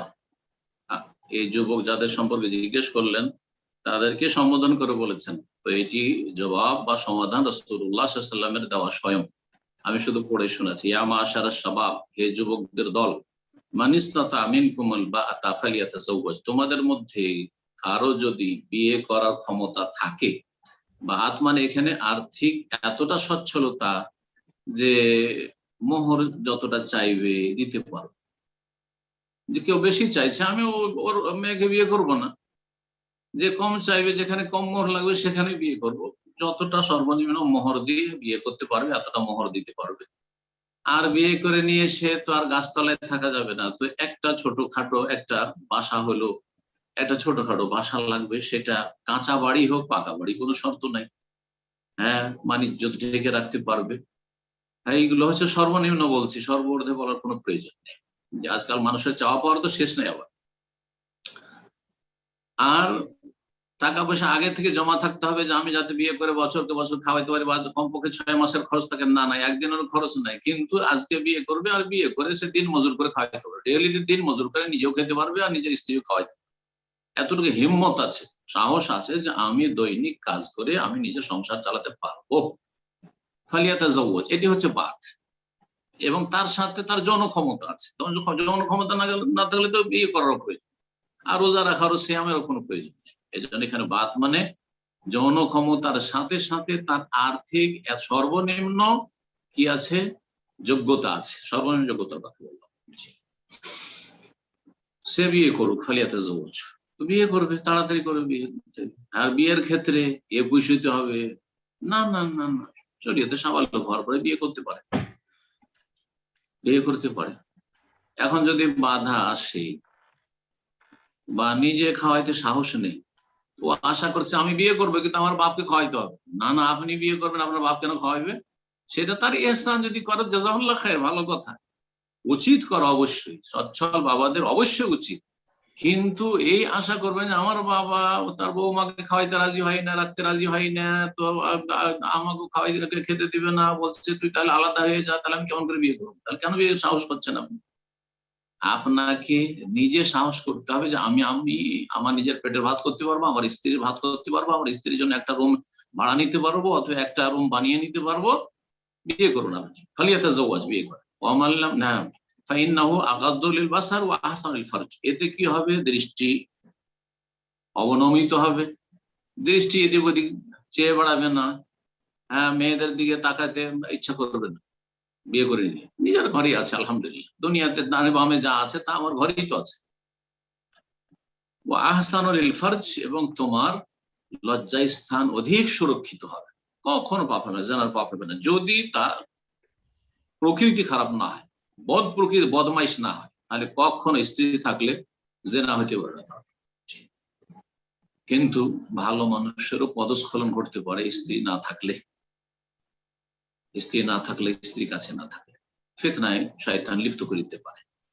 তো বিয়ে হচ্ছে সমাধান। অমাল্লাম ইয়াস্তাতে, কেউ যদি বা অমাল্লাম ইয়াস্তাতিল বাত, স্ত্রী খাওয়াইতে সাহস করছে না, একটা রুম ভাড়া নেওয়ার ক্ষমতা নেই, নিজের পেটের ভাত নিয়ে চিন্তা যে আমার বাপ খাওয়াবে তো খাবো, বাপের হোটেলে খাই, নিজে কর্মঠ নয়, তাহলে ফালাইহি বিসসাম, সে যেন সিয়াম পালন করে, রোজা রাখে। দেখেন সপ্তাহে 2টো রেখে দেখেন, সোমবার বৃহস্পতিবার, এতে যদি দেখছেন যে না আর বিয়ের দিকে ইচ্ছা হয় না, আলহামদুলিল্লাহ অনেক ভালো আছে, তাহলে হয়ে গেল যথেষ্ট, এটাই চিকিৎসা যথেষ্ট, সাপ্তাহিক 2টো রোজা রাখা। তাতেও যদি না দেখছেন না 2টো রোজা রাখছি, তারপর হ্যাঁ রোজা রাখার সাথে সাথে আবার বেশি করে খাবেন। সাহারিতে এত বেশি খেলেন, যত বেশি খাবেন তত বেশি যৌন চাহিদা বাড়ে, 3 ভাগের 1 ভাগ করে খান, সুন্নতি তরিকায় খান। ইফতারের পরে এত বেশি খেতে লাগেন, এত বেশি আইটেম, যে এত খাওয়ার পরে আর নড়াচড়া করতে পারছেন না, তাহলে তো এই রোজা কোনো কাজে দেবে না, তাহলে যৌন ক্ষুধা নিবারণ করবে না এই সিয়াম। এমন সিয়াম করতে হবে যে সিয়াম স্বাস্থ্যের জন্য উপকারী হয় এবং যৌন ক্ষুধাকে ঠান্ডা রাখে, আর সেটাতে মধ্যম পন্থায় খাওয়া দাওয়া করতে হবে, সহুর এবং ইফতার। ফালিবি সম, সিয়াম পালন, দুটোতে যদি না হয় 3টে, সপ্তাহে 3টে রাখেন, একদিন পর একটা রাখেন, জি শনিবার একটা, রোববার বাদ দিলে সোমবার একটা, মঙ্গলবার বাদ বুধবার একটা, এইভাবে একদিন পর একদিন দাউদ আলাইহিস সালাম সিয়াম রাখেন। জি এটা হচ্ছে আফদালুস সিয়াম, সিয়াম দাউদ আলাইহিস সালাম, আশা করি বুঝতে পেরেছেন। আর একটা বলেই দিই, যখন বাবার কথা বললেন, বাবা বিয়ে দিতে চায় না, বাপ মাকে যদি রাজি করে নিতে পারেন, হয়তো আপনি রোজগার করতে পারেন না, কিন্তু বাপ মা বলছে অসুবিধা নেই বাবা, তোমার আমি বিয়ে দেবো, আর তোমার যা খাওয়া লাগে, তোমার স্ত্রী খাওয়া দাওয়া লাগে, ভরণ পোষণ লাগে, সব দিবে, যে তোমার জন্য রুম রেডি আছে, তাহলে বিয়ে করে সমস্যা নেই। বাপের হোটেলে যদি আপনাকে ফ্রি ফ্রি খাওয়ায় আর বিয়ে করেন, তো সেটা, কিন্তু আসল যেটা শরীয়ত সেটা হচ্ছে আপনাকে দায়িত্ব নিতে হবে, আপনাকে আপনার স্ত্রীর দায়িত্ব নিতে হবে, আপনার বাপ নিবে না। এভাবে যদি পারেন তো বিয়ে করেন, আর না পারেন তো সিয়াম পালন করেন। জাযাকুমুল্লাহু খাইরান। জি বারাকাল্লাহু ফিকুম। প্রশ্ন করবেন অরুণা, প্রশ্ন করুন প্লিজ। জি শেখ, আসসালামু আলাইকুম। আসসালামু আলাইকুম রহমতুল্লাহি ওয়া বারাকাতুহু। জি বলেন। শেখ বাংলাদেশ থেকে বলছি। বলেন। জি শেখ, আমাদের দেশের আহলে কোরআন ফেরকার এক ব্যক্তি হাদিসের বিরুদ্ধে অভিযোগ করে ইউটিউবে বিভিন্ন ধরনের বিভ্রান্তিকর বক্তব্য দিচ্ছে। তো সেসব অভিযোগের উত্তর আমরা কিভাবে দিতে পারি সেটা একটু জানতে চাচ্ছি। আমি খুব সংক্ষেপে একটা অভিযোগ তার অভিযোগ সম্পর্কে জানতে চাই। অভিযোগটা এরকম যে রাসূল সাল্লাল্লাহু আলাইহি সাল্লামের মৃত্যুর পর ইমামরা তাদের হাদিস গ্রন্থে যেসব হাদিস বর্ণনা বা সংকলন করেছে, এটার অনুমোদন তো আল্লাহ তাআলা রাসূল সাল্লাল্লাহু আলাইহি সাল্লাম দেননি তাকে। তাহলে রাসূল সাল্লাল্লাহু আলাইহি সাল্লামের মৃত্যুর 200-300 বছর পর এই যে ইমাম বুখারী, ইমাম মালিক কোন অধিকারে এই সব হাদিস নিজের উদ্যোগে নিজে বুঝে সংকলন করার দায়িত্ব নিল? তাকে কে, কোন অধিকারে সে এরকম করলো? অর্থাৎ ইমামদেরকে সম্বোধন করে বলল যে আপনি কে হাদিস সংকলন করার, আপনি কে? এভাবে প্রশ্ন এত লম্বা করতে হয় না। আবার বলতেছে যে শুনছে কিনা নয় শোনান তো। যথেষ্ট আপনার প্রশ্ন বুঝে গেছে। আপনি প্রশ্নতে যদি লেকচার দেন তো আমরা আর কারো উত্তর কি করে দেব? জি 1 মিনিটের প্রশ্ন যথেষ্ট। আপনার কথা বুঝে গেছি, বলছি বুঝে গেছি, তারপর আবার বলেই যাচ্ছে। আহলে কোরআন পয়দা হয়েছে পাকিস্তান থেকে। আব্দুল্লাহ চাকরালবি প্রথম আহলে কোরআন এই খাবিস, আর তারপরে এরা ছড়িয়েছে পাকিস্তানের বিভিন্ন জায়গায়, ভারতের বিভিন্ন জায়গায়, এমনকি বাংলাদেশেও। আল্লাহ এদের ফিতনা থেকে উম্মাতে মুসলিমাকে রক্ষা করেন। আহলে কোরআন মুসলিম থাকতে পারে না, কারণ কোরআন দিয়ে দিনের কোনো ইবাদতবন্দি করা যাবে না এবং বহু হারাম থেকে বেঁচে থাকবে না তাহলে, কারণ কোরআনে কারিমে সেই হারামগুলির কথা নেই। এবং কোরআনে কারিম দিয়ে শুধু কোরআন মানবো, হাদিস মানবো না যদি কেউ বলে, তাহলে এক ওয়াক্ত সালাত পড়তে পারবে না, 1 রাকাত সালাত আদায় করতে পারবে। আর যে ব্যক্তি সালাত আদায় না করেছে মুসলিম থাকবে? হ্যাঁ, আজানের কালেমাত গুলি কি আছে কোরআনে কারিমে? সালাতে আগে কিয়াম, পরে রুকু, তারপরে সেজদা, 1 রাকাতে 1টা রুকু 2 সেজদা, আর তারপরে আপনার 3 রাকাত বা 4 রাকাত বিশিষ্ট সালাতে 2টো তাশাহুদ আছে? তথ্য নাই কোরআনে কারিমে। তাহলে কি করে সালাত আদায় করবে? আহলে কোরআন এই জন্য মুসলিম থাকতে পারে না। জি ভালো করে শুনে রাখেন। বাকি তার অভিযোগ, যে অভিযোগটা বলেছেন, এই সমস্ত অভিযোগের উত্তর উলামায়ে কেরাম দিয়েছেন এবং সুন্দর সুন্দর এর উপর অনেক লিখনি রয়েছে। বাংলা ভাষায় বলতে পারবো না। হাদিস সংকলনের ইতিহাস এই নামে একটি কিতাব মাওলানা আব্দুর রহিম সাহেবের ছিল, ছাত্র জীবন পড়েছিলাম, ওইটা শুধু মনে আছে। এছাড়া নতুন নতুন কিতাব অনুবাদ হইতে পারে। মদিনা ইউনিভার্সিটিতে আমরা হাদিস ফ্যাকাল্টিতে পড়েছি তারিখ ও তাদওয়িনুস সুন্নাহ, হাদিস সংকলনের ইতিহাসে অনেক বড় বড় আরবিতে কিতাব রয়েছে, যে কিতাবগুলি অন্যান্য ভাষাতেও আছে। এই কিতাবগুলি যারা পড়তে পারবেন তাদের জন্য সেগুলিতে প্রতিটি সংশয়ের রদ বা খণ্ডন রয়েছে।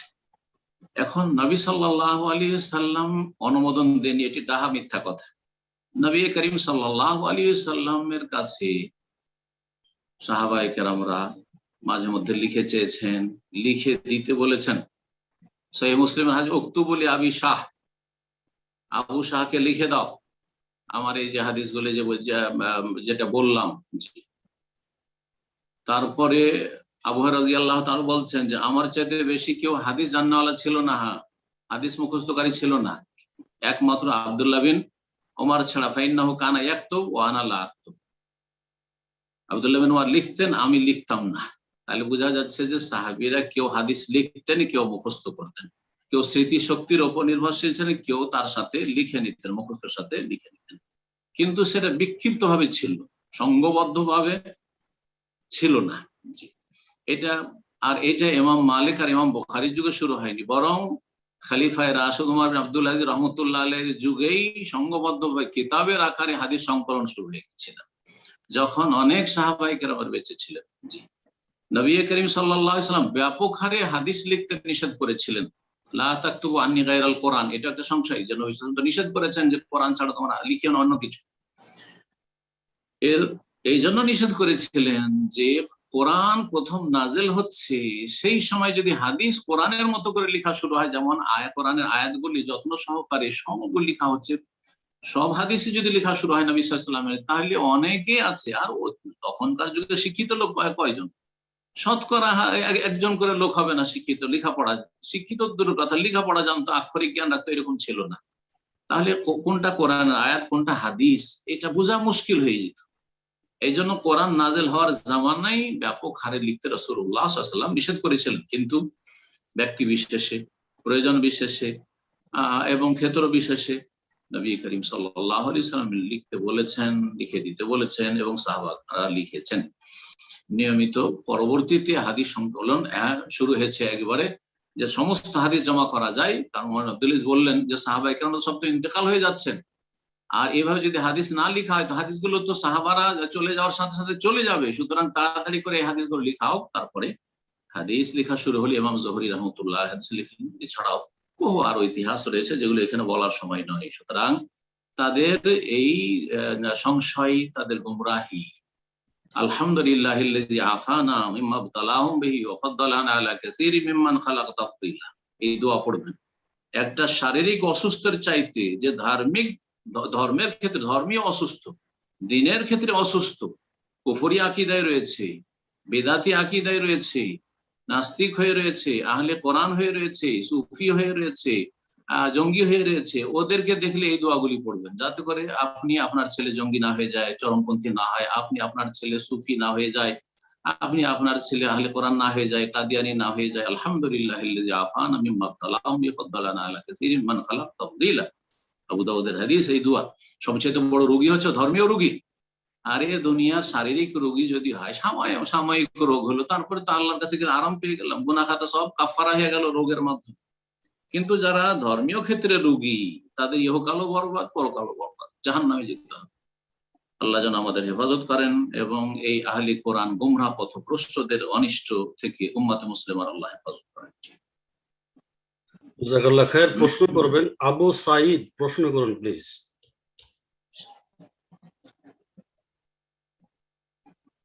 আসসালামু আলাইকুম রাহমাতুল্লাহ। আসসালামু আলাইকুম ওয়া রাহমাতুল্লাহি ওয়া বারাকাতুহু। জি, বাংলাদেশ থেকে বলছি। আমার প্রশ্ন হচ্ছে যে নোমান আলী খানের লেকচার শোনা যাবে কিনা, আর তার আকীদা কি সালাফি আকীদার? নোমান আলী খান আমি চিনি না, আর আমি বাঙালি মানুষ, আমি বাঙালি ছাড়া অন্য কোন বাঙালি আর আরবদের শুনি, আর অন্যদের শুনি না। ইংলিশ ভাষাতে এত বড় কোন আলেম নাই তাদের কাছ থেকে আপনাদেরকে ইলম হাসিল করতে হবে, এর আগে বলেছি, যথেষ্ট। কথা বুঝতে পেরেছেন? ইংলিশ ভাষায় এমন কোন স্কলার নেই যাদের বাঙালি সালাফি আলেমদের চাইতে বেশি জানেওয়ালা কেউ নেই আমার জানা। সুতরাং তাদের কাছ থেকে এলেম নিতে আমি কখনো বলবো না। বাঙালি জাতি, বাঙালি ভালো সালাফি মানহাজের আলেমদের কাছ থেকে এলেম নেন। যারা মানহাজ গোপন করে তাদের কাছ থেকে এলেম নিয়েন না। যারা দুই দিকে দুটো ফিরকা আছে, আজকাল বেশি বিপজ্জনক, কারণ এদেরকে অনেকে মনে করছে যে এরাই হচ্ছে ইসলামের আসল প্রবক্তা, ইসলামের প্রতিনিধি। এদের গুমরাহি থেকে বেঁচে থাকুন। আশা করি বুঝতে পারছেন কথাগুলি। আর যদি পারেন তো আরবি শিখে আরো বড় বড় শেখ রয়েছে তাদের কাছ থেকে ইলম হাসিল করুন। শেখ সালেহ ফৌজান থেকে হাসিল করুন, হায়াতে কিবারুল উলামা রয়েছে তাদের কাছ থেকে ইলম হাসিল করুন, সালাফি মানহাজের অনেক আরো উলামা রয়েছে তাদের কাছ থেকে ইলম হাসিল করুন। জি, আল্লাহ যেন তৌফিক দান করেন। জি, জাযাকাল্লাহ খায়ের। প্রশ্ন করবেন খান ইশফার বিন তারিক, প্রশ্ন করুন প্লিজ।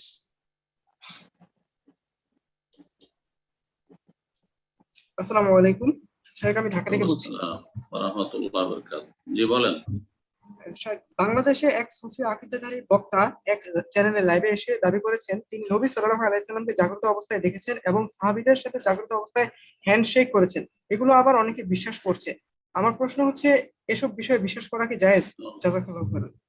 যে ব্যক্তি বলবে যে নবী সাল্লাল্লাহু আলাইহি সাল্লামকে জাগ্রত অবস্থায় দেখছে, সে হচ্ছে সুফি গুমরাহ, সুফি গুমরাহ পথভ্রষ্ট। এবং যারা এগুলো বিশ্বাস করবে তারা হচ্ছে পথভ্রষ্ট। যেই ব্যক্তি এ কথা বলেছে সে নিজে গুমরাহ, দাল্লুন মুদিল্লুন, আর অন্য অসংখ্য মানুষকে গুমরাহকারী, পথভ্রষ্টকারী। আর যে ব্যক্তি নিজে গুমরাহ আর অন্যকে গুমরাহ করে সে হচ্ছে মাগযুব আলাইহিম, আল্লাহর গজব প্রাপ্ত। সুতরাং এই বক্তা যে বলছে আমি জাগ্রত অবস্থায় নবী সাল্লাল্লাহু আলাইহি ওয়াসাল্লাম দেখেছি, সে হচ্ছে মাগযুব আলাইহি।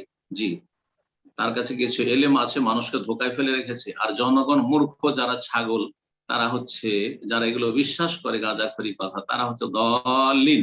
জি, আর সূরা ফাতিহাতে দলিন হওয়া থেকেও পানা, আল্লাহ তুমি দলিন বানায়ও না, আর মাগদুব আলাইহিম গজব প্রাপ্ত বানায় না। এই দুটো দলের কথা বললাম। তো এইখানে এই বক্তা হচ্ছে মাগদুব আলাইহিম, আর এই বক্তার অনুসারী যারা বিশ্বাসী তারা হচ্ছে দাল্লিন। হবেন কি? আনআমতা আলাইহিম, আল্লাহ যাদেরকে তুমি পুরস্কৃত করেছো ওদের দলে শামিল করো। তারা হচ্ছে কোরআনে কারীমের অনুসারী, রাসূলুল্লাহ সুন্নাহর অনুসারী, সাহাবায়ে কেরাম, মানহাজে সালাফের অনুসারী। জাযাকাল্লাহ খায়ের। প্রশ্ন করবেন স্বপ্না আক্তার, প্রশ্ন করুন প্লিজ।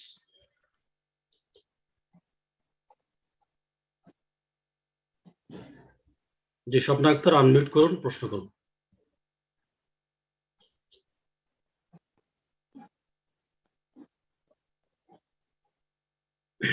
স্বপ্না আক্তার, আপনি কি শুনছেন? আচ্ছা, উনি মনে হয় বুঝতে পারছেন না। আচ্ছা, এখন প্রশ্ন করবেন ডালিম এস কে, প্রশ্ন করুন প্লিজ।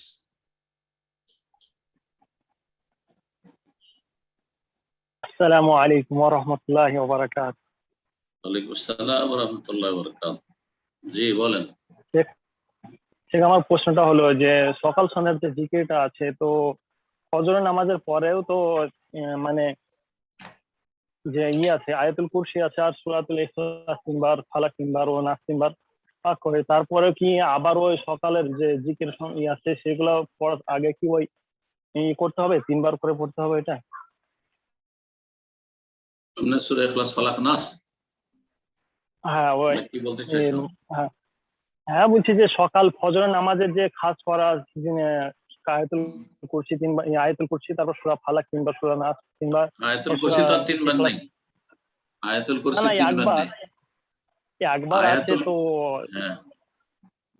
তো ওই যে সকালবেলায় জিকির যে মানে ফজরের নামাজের পরেই স্টার্ট করা হয়, তো কি আবারও কি পড়া জরুরি নাকি একবার পড়লেই যথেষ্ট হবে? শুনুন, আয়াতুল কুরসি হচ্ছে ফরজ সালাতের সাথে সংশ্লিষ্ট জিকির। এটি সকাল সন্ধ্যার জিকিরে নেই, সকাল সন্ধ্যার জিকিরে আয়াতুল কুরসি নেই।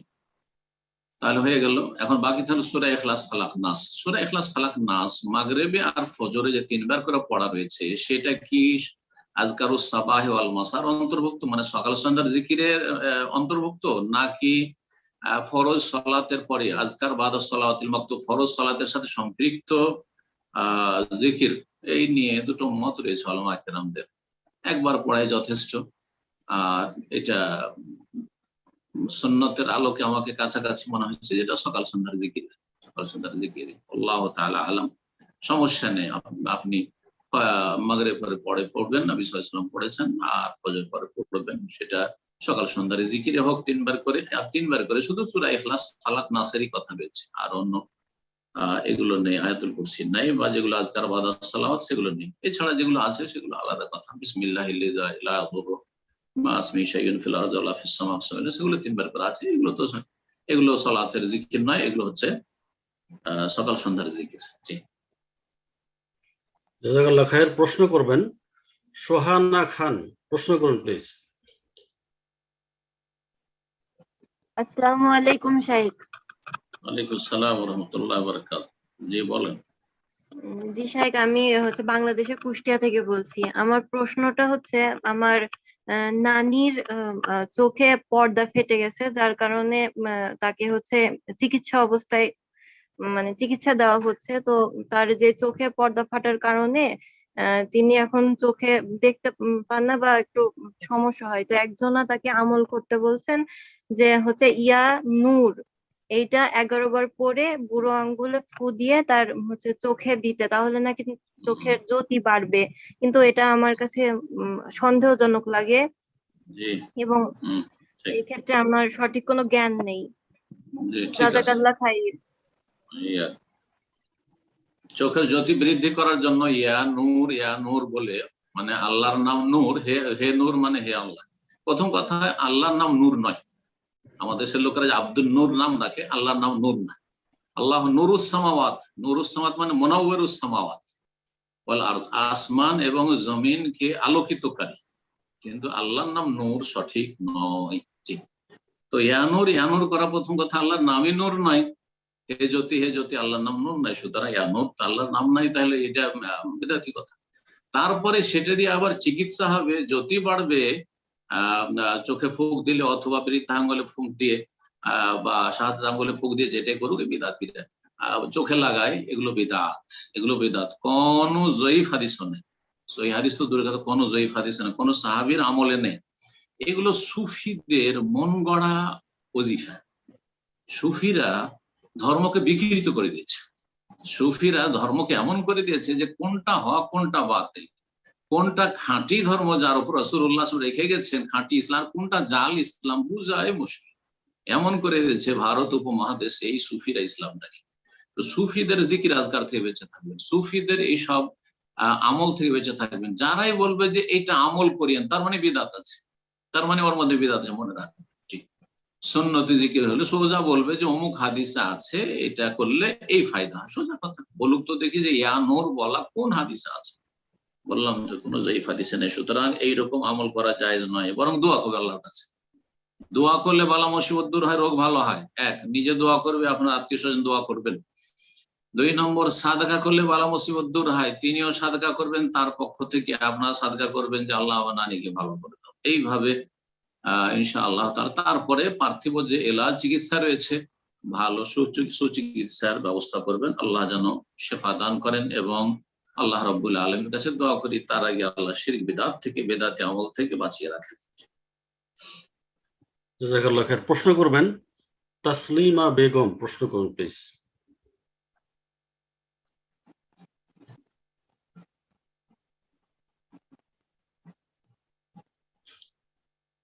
আসসালামু আলাইকুম স্যার, আমি ওয়ালাইকুম আসসালাম ওয়া রাহমাতুল্লাহি ওয়া বারাকাতুহু। জি বলেন। এই ধরেন আমরা ঘরের মধ্যে আমি আমার হাজবেন্ড আর ছেলে এখন সকাল সন্ধ্যা আমলগুলি করি, বা বাথরুম থেকে বের হওয়ার পর দরজা লাগানো আমলটা বা সদর দরজা জোরে বলেন, শুনতে পাচ্ছি না। হ্যাঁ জোরে বলেন। বলছিলাম যে সকাল সন্ধ্যা যে আমলগুলা করি বা সদর দরজা যদি বের হই আসা যাওয়া করি আমলগুলা করি বাথরুমে লাগানো, এখন আমি করি আমার ছেলে করে, কিন্তু আমার হাজবেন্ড করে না। সে সারাক্ষণ ইউটিউব দেখে কিছু বললে রাগারাগি করে বা আমি অনেক সময় কষ্ট পাই। এতে কি আমাদের ঘরে কোনো ক্ষতি হইতেছে, বা ছেলেটা এরকম একটু করতেছে, ইউটিউবে কার্টুন টুটুন দেখে, এখন আমি কি করবো এটা নিয়ে? নিজেকে বাঁচান, নিজেকে বাঁচান জাহান্নামের আগুন থেকে। জি, আপনি আল্লাহর জিকির আজকার করেন, ফরজ জিকির আজকার 5 ওয়াক্ত সালাত, তারপরে নফল জিকির আজকার করেন। আপনার ছেলেকে যতটা তরবিয়ত দিতে পারেন আপনি একজন মা হিসাবে, সেটা আপনি আপনার দায়িত্ব পালন করেন, ততটুকু আল্লাহ জিজ্ঞেস করবেন। আর আপনার স্বামী পালন করেন না ফরজ জিকির, মানে 5 ওয়াক্ত সালাত পড়ে না, তারপরে সুন্নত নফল জিকির আজকার করে না, সে এগুলোকে খারাপ মনে করে, তার আমল নিয়ে সে তার রবের কাছে যাবে। আল্লাহ যেন তাকে হিদায়াত দান করেন, এই দোয়াই করতে থাকবেন। এর আগে বহুবার বলেছি, আপনাকে এর আগে প্রশ্ন করেছেন, সুতরাং বারবার তার কথা আর বলার প্রয়োজন নেই। দোয়া করেন, আল্লাহ যদি হিদায়াত করেন তো আলহামদুলিল্লাহ, না হিদায়াত করেন তবু আলহামদুলিল্লাহ, কারণ আপনার স্বামীর চাইতে অনেক ভালো, আপনার চাইতে অনেক ভালো আপনার আসিয়া ফেরাউনের স্ত্রী। তো আসিয়া রাদিয়াল্লাহু তাআলা আনহা তিনি হেদায়েত, তার স্বামী ফেরাউন হেদায়েত হয়নি। তো আসিয়ার স্বামী যদি হেদায়েত না হয় তো আপনার স্বামী, আপনি কোথায় আর আসিয়া কোথায়? নূহ আলাইহিস সালাম নবী, তার ছেলে হেদায়েত হয়নি, কোথায় নূহ আলাইহিস সালাম? সুতরাং যদি কোনো মুসলিম ভাইয়ের ছেলে, আপনার ছেলে হেদায়েত না হয় আলহামদুলিল্লাহ, আরে আমার চাইতে কত শ্রেষ্ঠ তিনি নবী, তার মুহাম্মদ রাসূলুল্লাহ সাল্লাল্লাহু আলাইহি ওয়াসাল্লাম, তার চাচা আবু তালেব হেদায়েত হয়নি। আবু লাহাব, তাব্বাত ইয়াদা আবি লাহাব, আবু লাহাবের 2 হাত ধ্বংস। অন্য কোন কাফের সম্পর্কে আছে 2 হাত ধ্বংস? কিন্তু নবীর চাচা সম্পর্কে আল্লাহ ঘোষণা দিয়েছেন যে এই নবীর চাচা আবু লাহাবের 2 হাত ধ্বংস, অথবা সেও ধ্বংস।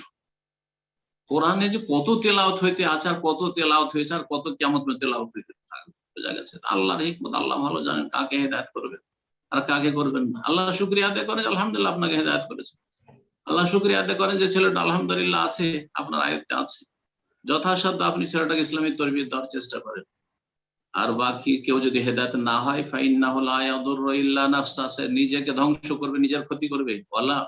ওয়ালা ইয়াদুরুল্লাহ, সে আল্লাহর কোনো ক্ষতি করতে পারবেন না, আপনারও কোনো ক্ষতি করতে পারবেন। আল্লাহ আপনার হেফাজত করেন। জি, জাযাকাল্লাহ খায়ের। প্রশ্ন করবেন এস নাবিল, প্রশ্ন করুন please.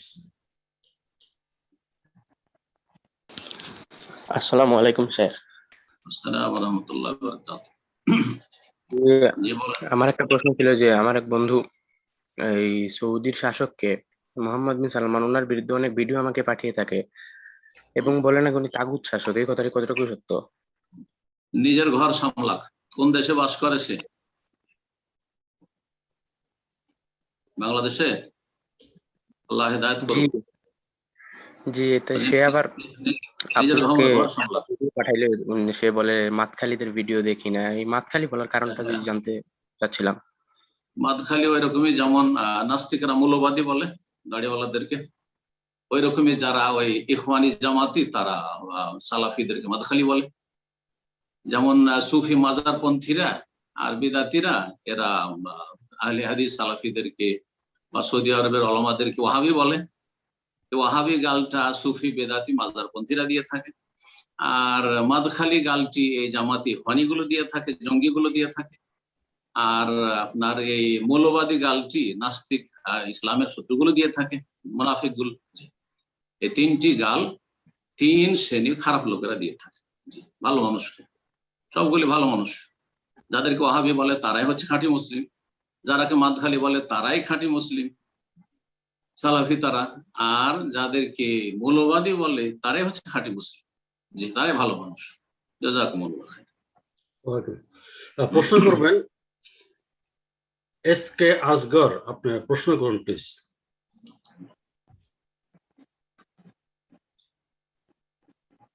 Brother S K Asgar, unmute করুন।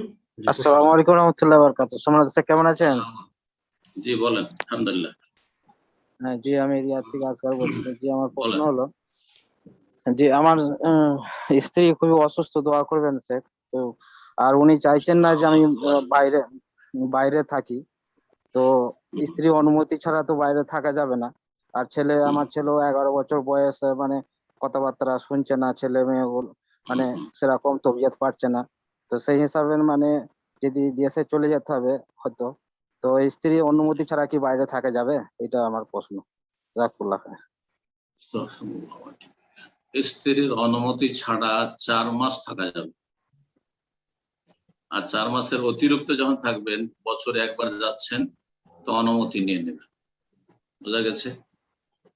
যদি অনুমতি না পান আর আর্থিক সচ্ছলতা থাকে, আলহামদুলিল্লাহ, কোন অসুবিধা নেই। আর্থিক সচ্ছলতা মানে মানুষের চাওয়া পাওয়ার শেষ নেই, সংসার চালিয়ে নিতে পারবেন দেশে গেলে, তাহলে দেশে চলে যাওয়া ভালো। কারণ দেশে গেলে আপনার স্ত্রীও ভালো তরবিয়ত তার হবে। কারণ অধিকাংশ প্রবাসীদের ক্ষেত্রে এই অভিযোগগুলি শোনা যায় যে পরকীয়ার ফিতনাগুলি আজকাল যে শুরু হয়েছে, প্রবাসীদের ক্ষেত্রেই শোনা যায় বেশি।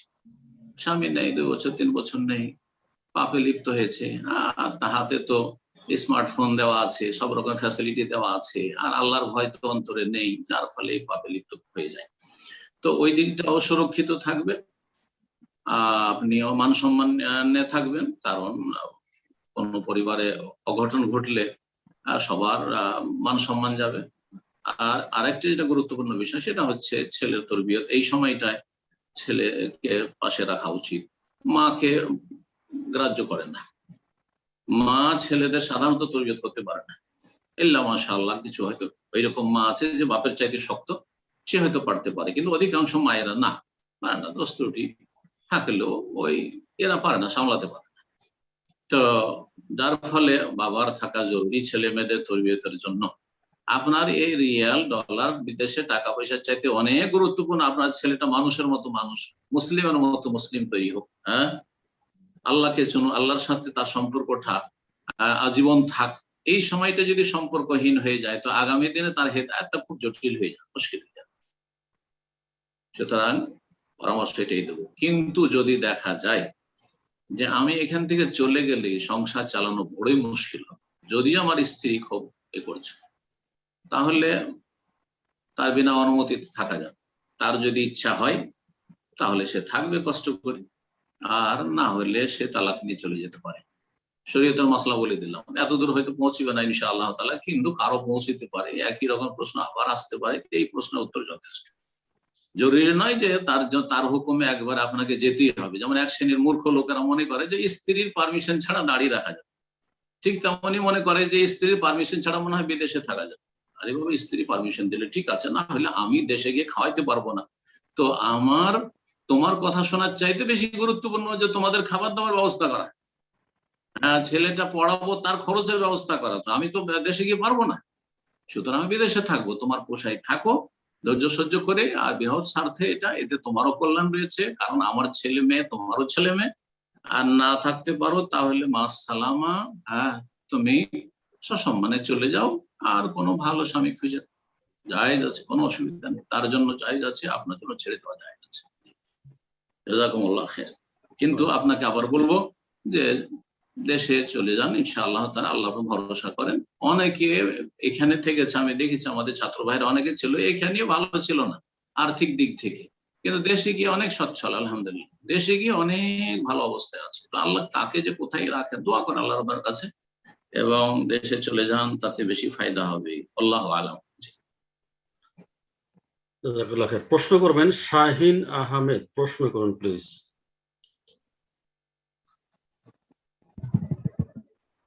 আসসালামু আলাইকুম স্যার।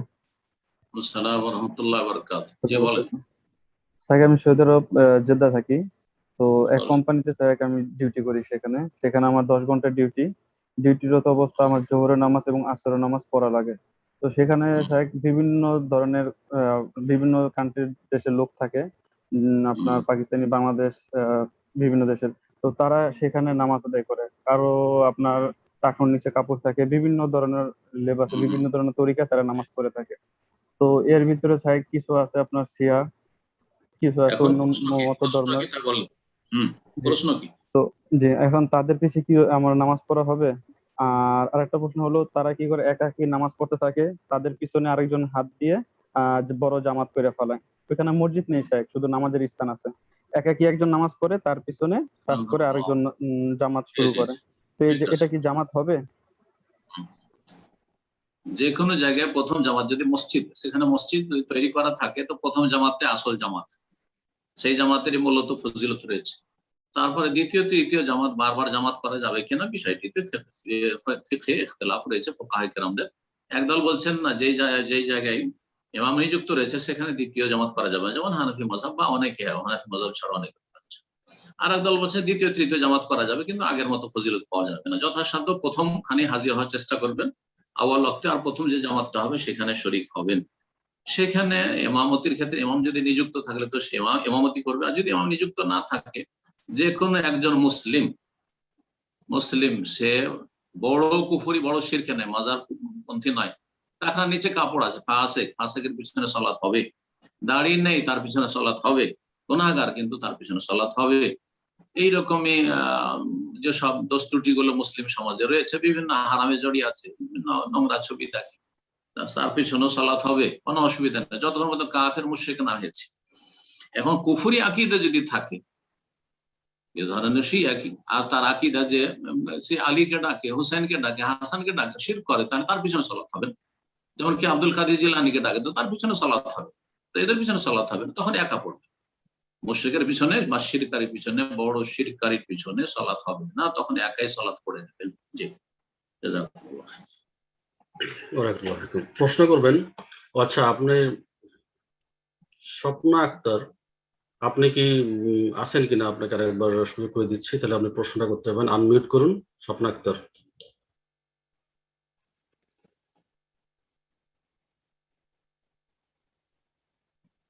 স্বপ্না আক্তারকে পাওয়া যাচ্ছে না, দেখেন অন্য কাউকে।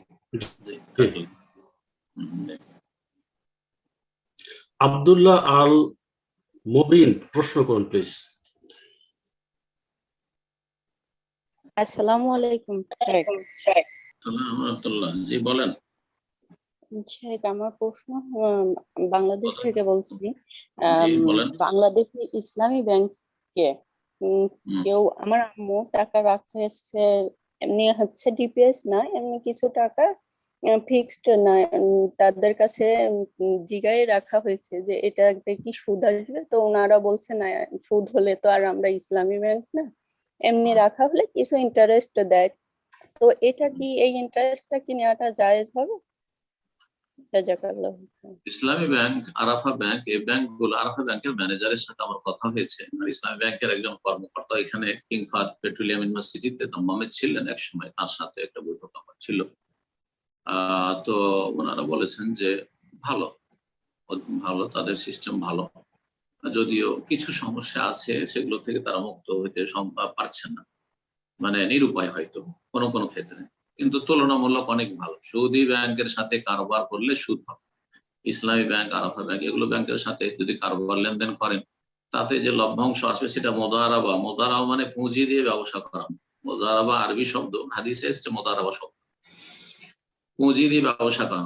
ধরেন আমার পুঁজি আছে কিন্তু আমি ব্যবসা বুঝি না, আর একজন বিজনেস খুব বুঝে, ওর কাছে পয়সা নেই, তাকে আমি দিয়ে রেখেছি 1 লাখ টাকা, যে ভাই আপনি বিজনেস করেন, আর বিজনেস থেকে লভ্যাংশ যেটা হবে আপনার মেহনত আমার টাকা 50-50, এটা হচ্ছে মোদারাবা।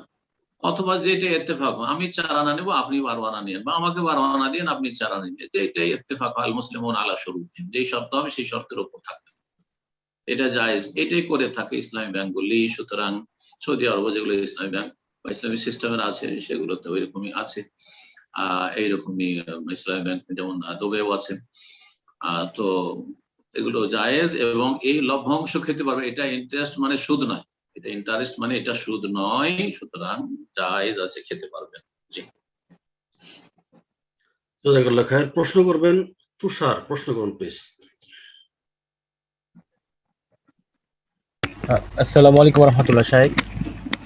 ওয়ালাইকুম আসসালাম ওয়া রাহমাতুল্লাহি ওয়া বারাকাতুহু। আসসালামু আলাইকুম বলেন। শাহেখ, আমি বাংলাদেশ থেকে বলছি, আমি একজন যুবক। তো আমার প্রশ্ন হলো, আমার মনে এমন এমন প্রশ্ন আসে বা এমন এমন খারাপ খারাপ চিন্তা আসে যেটা আমি নিজেকে সামলাতে পারি না, বা এমন অনেক সময় আমি এমন চিন্তা আমার মনে আসে যেটা আমি ভাবি যে আমি শিরক করে ফেলছি।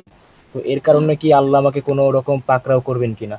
বা আরেকটা প্রশ্ন হলো শাহেখ, দাবার ব্যাপারে, দাবা খেলা কি জায়েজ কিনা? কারণ আমার বন্ধু বলছে হাদিসে যে ওয়ার্ডটা আছে সেটা পাশা বোঝায়, দাবা বোঝায় না। এই দুইটা জানতে চাচ্ছি শাহেখ। মনে এমন এমন কথা আসে যেগুলো মুখে আনা মুশকিল, এরকম কথা আমার চলে আসে, তো তাতে কি আমার ঈমান নষ্ট হয়ে যাবে নাকি? এই যে আপনি উপলব্ধি করছেন যে না এমন খারাপ কথা আসছে, খুব খারাপ লাগছে, কিন্তু আমার মনে ওয়াসওয়াসা এগুলো চলে আসছে, এই যে অনুভূতি, এটা আপনার ঈমানের পরিচয়, যে আপনার মধ্যে ঈমান আছে আলহামদুলিল্লাহ। তো এর জন্য আল্লাহ শুকরিয়া আদায় করেন যে আলহামদুলিল্লাহ আপনাকে ভুলকে ভুল বুঝার, অন্যায়কে অন্যায়, ওয়াসওয়াসা শয়তানের পক্ষ থেকে কুমন্ত্রণা বুঝার আল্লাহ তৌফিক দিয়েছেন। অনেকে বুঝে না, সুতরাং সে জাহান্নামে চলে যাচ্ছে। তো আলহামদুলিল্লাহ, এটা আপনার ভালো লক্ষণ। বাকি থাকলো আপনার মনে যখন এইরকম ওয়াসওয়াসা হবে, শয়তান কুমন্ত্রণা দেবে, আল্লাহ বলেন ওয়াইম্মা ইয়ানজাগান্নাকা মিনাশ শাইতানি নাজগুন ফাস্তাইজ বিল্লাহ ইন্নাহু হুয়াস সামিউল আলিম। শয়তানের পক্ষ থেকে কোন রকমের যদি নাজাগাতু শায়াতিন, শয়তানের কুমন্ত্রণা হয়, ফাস্তাইজ বিল্লাহ, তাহলে আল্লাহর আশ্রয় কামনা করে নাও। আর আল্লাহ আশ্রয় কামনা করার সংক্ষেপ হচ্ছে আউযু বিল্লাহি মিনাশ শাইতানির রাজিম, আউযু বিল্লাহি মিনাশ শাইতানি, আউযু বিল্লাহি মিনাশ শাইতানির রাজিম, বারবার করে এরকম পড়বেন। আর যদি ওর সাথে আরো যে দোয়াগুলি রয়েছে, আউযু বিকালিমাতিল্লাহি তাম্মাতি মিন শাররি মা খালাক, আউযু বিকালিমাতিল্লাহি তাম্মাতি মিন শাররি মা খালাক, সমস্ত সৃষ্টির অনিষ্ট থেকে, তার মধ্যে জিন শয়তান। তারপরে আউযু বিল্লাহিস সামিউল আলিম মিনাশ শাইতানির রাজিম মিন হামজিহি ওয়া নাফখিহি ওয়া নাফসিহি, এগুলো যদি মুখস্থ থাকে তাহলে ভালো। তো বেশি বেশি শয়তান থেকে পানা চাইবেন। আরবিতে কিছু মুখস্থ নেই, বলে আল্লাহ তুমি আমাকে রক্ষা করো শয়তান থেকে, শয়তানের ওয়াসওয়াসা কুমন্ত্রণা থেকে আল্লাহ তুমি আমার হেফাজত করো, আমার ঈমান আমলের হেফাজত করো। ব্যাস এইরকম করলে ধীরে ধীরে শয়তান নিরাশ হয়ে যাবে, পালিয়ে যাবে, যে একে হইল না, এখানে আমার পোষাইলো না, তখন অন্য লোক খুঁজে বেড়াবে, আপনাকে ছেড়ে দেবে। কিন্তু যত বেশি আপনি শয়তানকে সুযোগ দেবেন, ও আশায় বসে আছে যে জাহান্নামে নিয়ে যাবো একে। তো আপনার এত ওয়াসওয়াসা হচ্ছে, আলহামদুলিল্লাহ আমার কেন হচ্ছেন? তো নিশ্চয়ই আপনার জিকির আজকার বাড়াইতে হবে, ফরজ ইবাদত বন্দেগীর সাথে সাথে, ফরজ ইবাদত বন্দেগী ঘাটতি না থাকে, তার সাথে জিকির আজকার বাড়াইতে হবে। তারপরে গুনার বোঝা হালকা করতে হবে, গুনাহ হচ্ছে নাকি আজকাল সোশ্যাল মিডিয়ার যুগে, আপনার ফেসবুকে গুনাহ হচ্ছে নাকি, আপনার ইউটিউবে গুনাহ হচ্ছে নাকি, অথবা আপনার চোখের গুনাহ হচ্ছে নাকি, আপনার রুজিটা কেমন রয়েছে ইত্যাদি। সব যদি গুনাহ থাকে কোনো ক্ষেত্রে, তাহলে গুনাহগুলো থেকে মুক্ত হওয়ার চেষ্টা করেন, এবং বেশি বেশি জিকির আজকার করেন। যে জিকির করে সে নিজেকে সুরক্ষিত করে। জিকরুল্লাহ হচ্ছে মুহাসসিনাত, সুরক্ষাকারী, দুর্গের মতো জিকির। আল্লাহর জিকির হচ্ছে, আল্লাহর স্মরণ হচ্ছে দুর্গের মতো, যেন আপনি দুর্গে সুরক্ষিত, শয়তান এই প্রাচীর ভেদ করে এসে আপনাকে গোমরাহ করতে পারবে না ইনশাআল্লাহ। সুতরাং এই আল্লাহর আশ্রয় কামনা, আউযু বিল্লাহি মিনাশ শাইতানির পড়ার সাথে সাথে সুবহানাল্লাহ, আলহামদুলিল্লাহ, লা ইলাহা ইল্লাল্লাহ, আল্লাহু আকবার, লা হাওলা ওয়ালা কুওয়াতা ইল্লা বিল্লাহ, বেশি বেশি পড়বেন, লা হাওলা ওয়ালা কুওয়াতা ইল্লা বিল্লাহ। আমার কোনো ক্ষমতা নেই যদি আল্লাহ আমাকে রক্ষা না করেন, আল্লাহ যদি আমার হেফাজত না করেন, হাসবুনাল্লাহু ওয়া নি'মাল ওয়াকিল, আল্লাহ আমার জন্য যথেষ্ট, শয়তান কিছুই করতে পারবে না ইনশাআল্লাহ। বেশি বেশি জিকির আজকার করুন, আল্লাহ যেন আপনার হেফাজত করেন, প্রতিটি মুমিন মুসলিমের আল্লাহ হেফাজত করেন, আল্লাহ রাব্বুল আমাদেরকে দ্বীনের উপর কায়েম রাখেন। জি, জাযাকাল্লাহ খায়ের। সম্মানিত দিনী ভাই এবং বোনেরা, আপনারা জানেন সময়ের স্বল্পতা, আমাদের একটা নির্দিষ্ট সময় পর্যন্ত আমরা কনফারেন্স পরিচালনা করি এবং প্রশ্ন নিয়ে থাকি। তো আজকে আমাদের সময় একদম শেষ প্রান্তে চলে আসছে। আজকের অনুষ্ঠানের সর্বশেষ প্রশ্ন করবেন এবং এই প্রশ্নের মধ্যে দিয়ে আজকে অনুষ্ঠান শেষ হয়ে যাবে ইনশাআল্লাহ। ওস্তাদজি এই প্রশ্নের উপর আপনি শেষ করে দেন ইনশাআল্লাহ। প্রশ্ন করবেন মেহেদী হাসান সবুজ, প্রশ্ন করুন প্লিজ।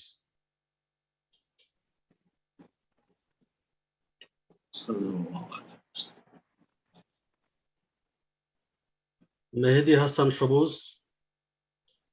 আনমিউট করুন, প্রশ্ন করুন।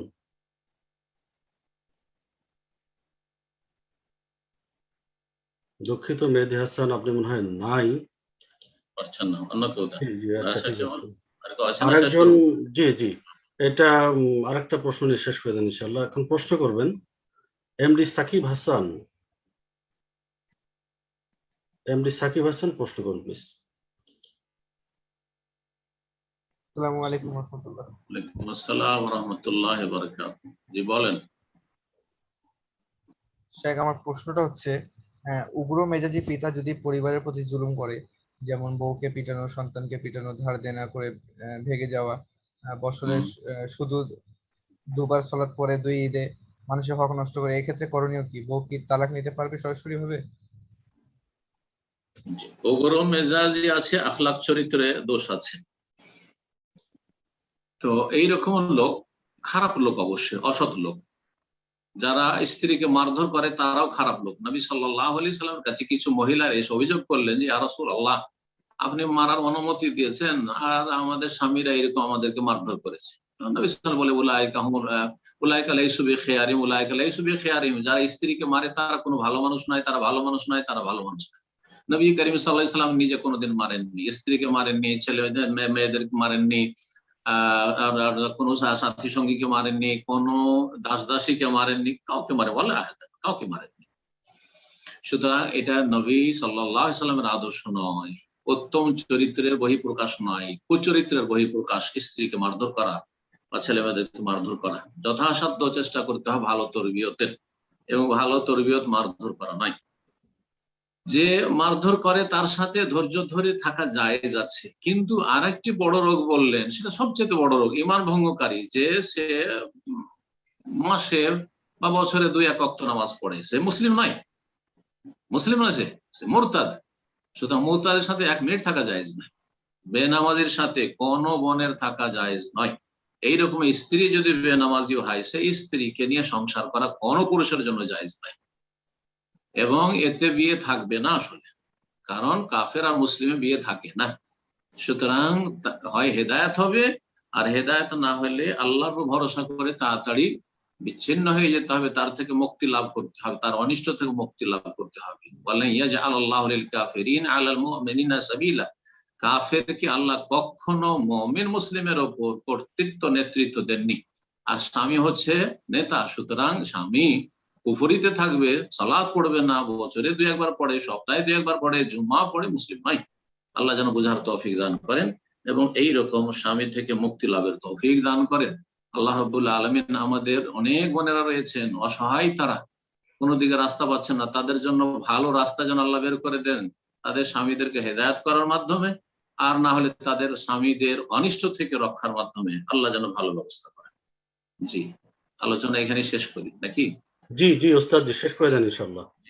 আলোচনা দীর্ঘ লম্বা হয়ে গেছে, দোয়া করি আল্লাহ রাব্বুল আলামিন যেন আমাদের সবার কল্যাণ করেন। বিশেষ করে আজকের আলোচনায় যেসব ভাই বোনেরা হাজির থাকলেন, আল্লাহ তাদের দিন দুনিয়ার সার্বিক কল্যাণ দান করেন, এবং আল্লাহ রাব্বুল সমস্ত রকমের অনিষ্ট বালা মুসিবত থেকে আমাদের সকলের হেফাজত করেন, এবং আল্লাহ রাব্বুল আলামিন দিনের পথে অবিচল থাকার তৌফিক দান করেন, আল্লাহ জান্নাতের পথে রাখেন। আল্লাহ রাব্বুল আলামিনের মনোনীত দিন পালনের এবং দিনের দাওয়াত দেওয়ার তৌফিক দান করেন। আল্লাহ রাব্বুল আলামিনের কাছে দোয়া করি আল্লাহ আমাদের ছেলে মেয়েদেরকে ভালো রাখেন, আমাদের পরিবার পরিজন আত্মীয় স্বজন এবং প্রিয়জন যারা আমাদেরকে ভালোবাসে, যাদেরকে আমরা ভালোবাসি, দিনের ভিত্তিতে আল্লাহ সবাইকে যেন ভালো রাখেন, হেফাজতে রাখেন যে যেখানে আছেন, এবং আল্লাহ আমাদের সমস্ত গুনাহ খাতা যেন মাফ করেন, আর গুনাহ খাতা থেকে মুক্ত থাকার জন্য আল্লাহ তৌফিক দান করেন। আল্লাহ রাব্বুল আমাদের সকলকে জান্নাতুল ফিরদাউস যেন দান করেন। ওয়া সাল্লাল্লাহু ওয়া সাল্লাম আলা নবিয়িনা মুহাম্মদ ওয়া আলা আলিহি ওয়া সাহবিহি আজমাইন।